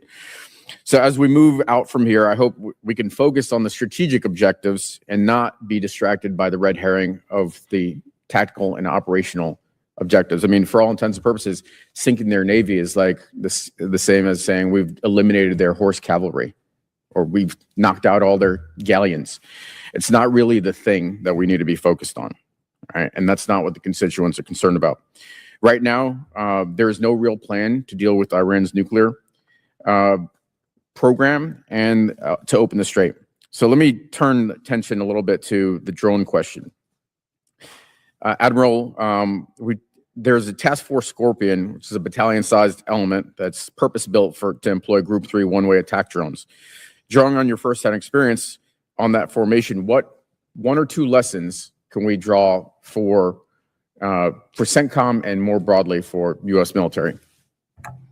Congressman, thank you for that. I think the leading edge work we've done in offensive fires associated with employing an offensive one-way attack represent a dramatic increase in our focus on drone domination, gives us more options and makes us a more lethal force.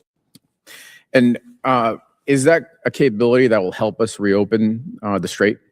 I wouldn't want to talk about any specific capability, but they are one tool in the toolkit.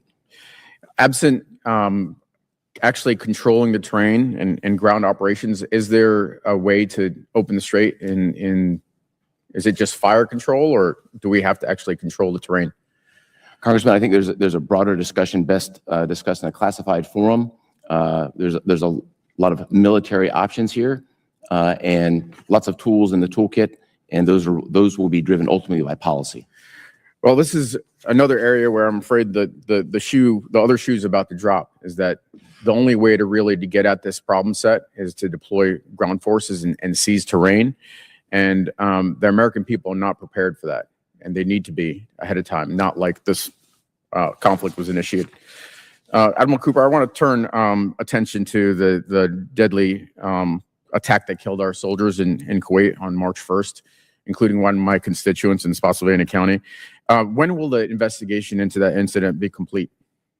Congressman, that the incident itself is coming to the investigation itself is coming to conclusion. We have to be transparent about it, and I can talk about the specifics of what occurred in a classified environment. Well, I think that would be important. Okay, I think it will be important because as I know very well, and you know very well, these are investigations that have a finite suspense to them, and so these are not kind of like kicking the can down the road. And I hope that you will commit today to sharing the results of that investigation with this committee. I'd be happy to, sir. Thank you. With that, I yield back. Gentleman yields back. Chair now recognizes gentleman from New Jersey, Dr. Conaway. Took me by surprise there, Mr. Chairman. Gentlemen, thank you for presenting yourself to us. Thank you, Mr. Chairman, and Ranking Member for holding this hearing. I first want to extend my thoughts and prayers to the families and loved ones who are currently serving around the world. We've lost 14 service members. Hundreds have been injured. I should say at the outset that these are the dearest costs of war, as I don't need to tell you, but often don't get calculated when we talk about the costs of war to the American people. The budget numbers that need to be put aside to deal with the veterans, the families who go on living and need care. Gentlemen, Admiral and General, your job is obviously a very tough one, and you have to execute orders given by the Commander-in-Chief as is your responsibility. And I want to acknowledge the tireless work that you have undertaken on behalf of our country. I am dismayed to hear statements about no quarter and we're going to wipe out a civilization. And I just have to raise that as a person sitting on this panel. I know that you really can't answer that. Well, you did answer it. You said we're going to follow the rules, the law of armed conflict, and I appreciate that. And that gives not only myself but other members on this panel, I think, in the services as well, of your commitment to that. I'm also dismayed that there doesn't appear to be a strategy to end this war with all deliberate speed, and it's concerning, obviously, to the American people, given the costs associated with this war.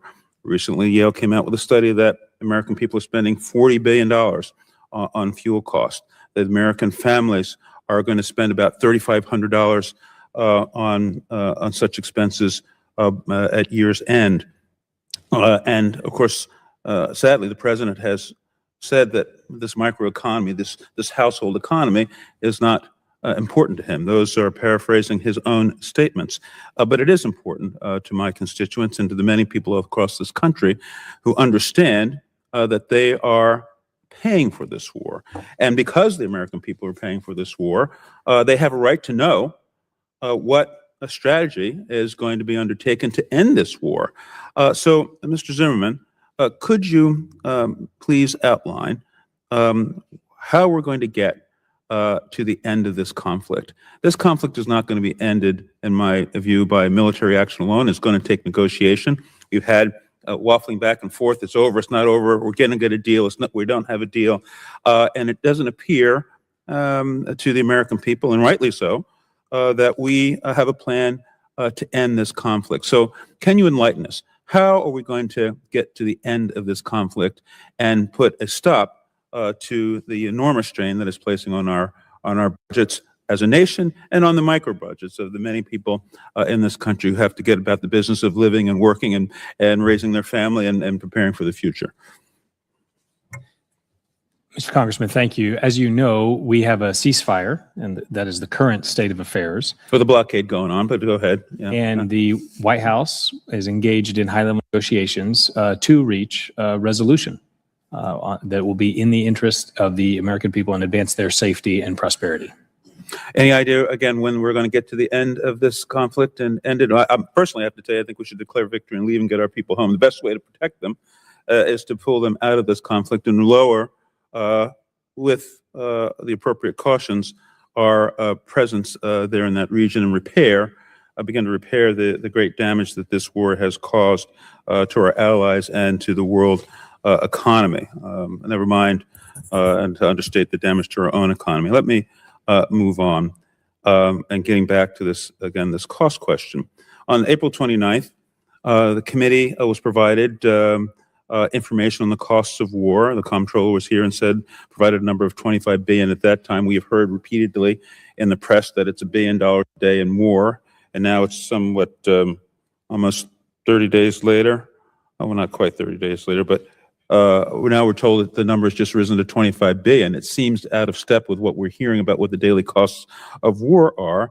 And I am concerned that we're not adequately accounting for the veterans and their care going forward. So what are the costs of war? What can you tell us? And when we report to us, as you promised and others. Gentleman's time's expired. Chair now recognizes the gentleman from Missouri, Mr. Bell.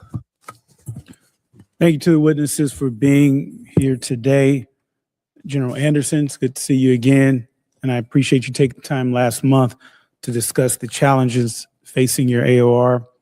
I want to begin with CENTCOM.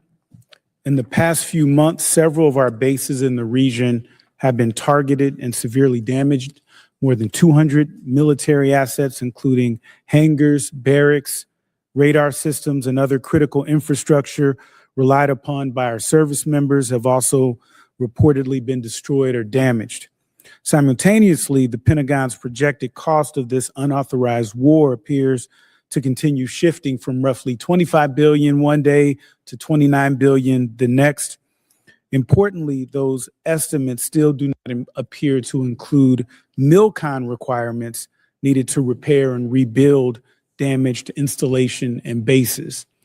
The Pentagon comptroller has stated publicly that those costs are not yet included because, quote, we do not know what our future posture is going to be, end quote. That uncertainty risks sending the wrong signal to regional partners and allies at a time when many already question America's long-term commitment and staying power in the region. Admiral Cooper, you even said before your confirmation hearing that, and I'm going to quote, military ties with regional partners enhances the United States' deterrence efforts and ability to respond to crisis, end quote. Admiral Cooper, do you stand by that? Congressman, absolutely. And we've seen this play out in very pragmatic terms with regional And I'm partners going to reclaim defending my Americans. time just because I'm short on time. Do our bases and forward posture in the CENTCOM AOR provide strategic advantages critical to U.S. global force projection, deterrence, and regional stability? Absolutely, sir. Now, in your opinion, would further posture reductions or base closures undermine our global standing or create opportunities for adversaries like Iran, Russia, or China to expand their influence? I think those decisions are ultimately done from a policy perspective, but from a military perspective, our posture is very helpful, and we've seen that play out in our achievements during this operation. And reducing that posture could have negative impacts. Hypothetically, yes, sir. Okay. Mr. Zimmerman, is this administration actively considering additional posture reductions in the region once the unauthorized war ends?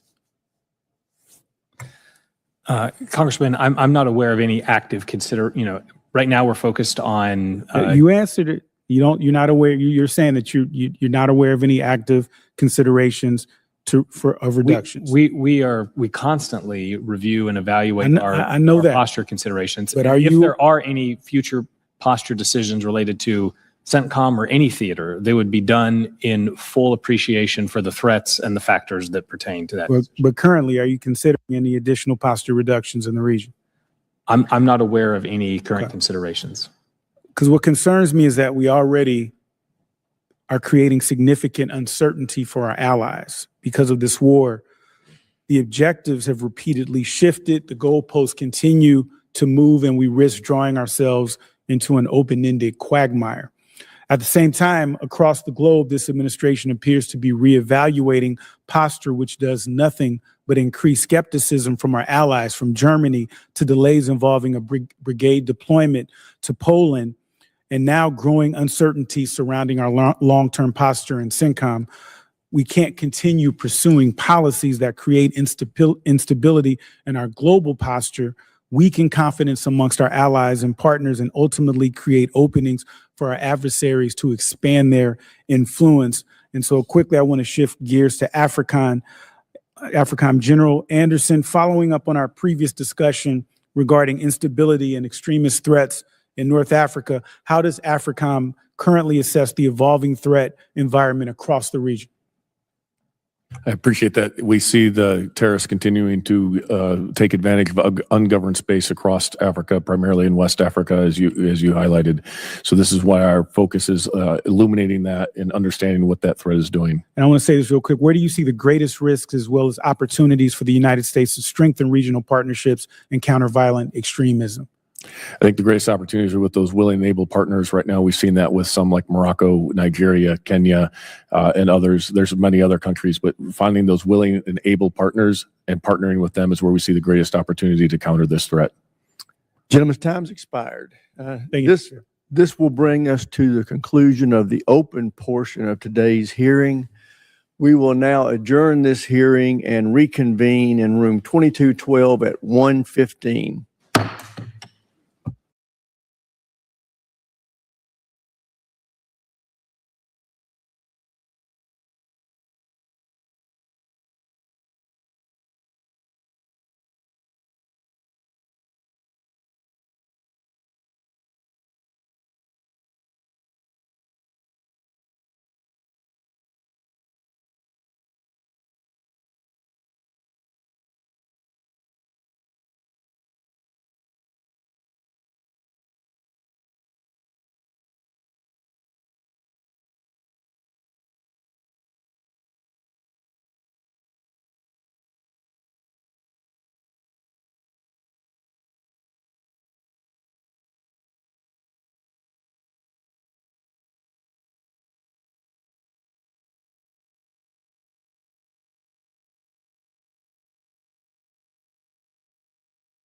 threat in terms of terrorism, the economy. The impact it's having certainly on our economy, but the global economy as well.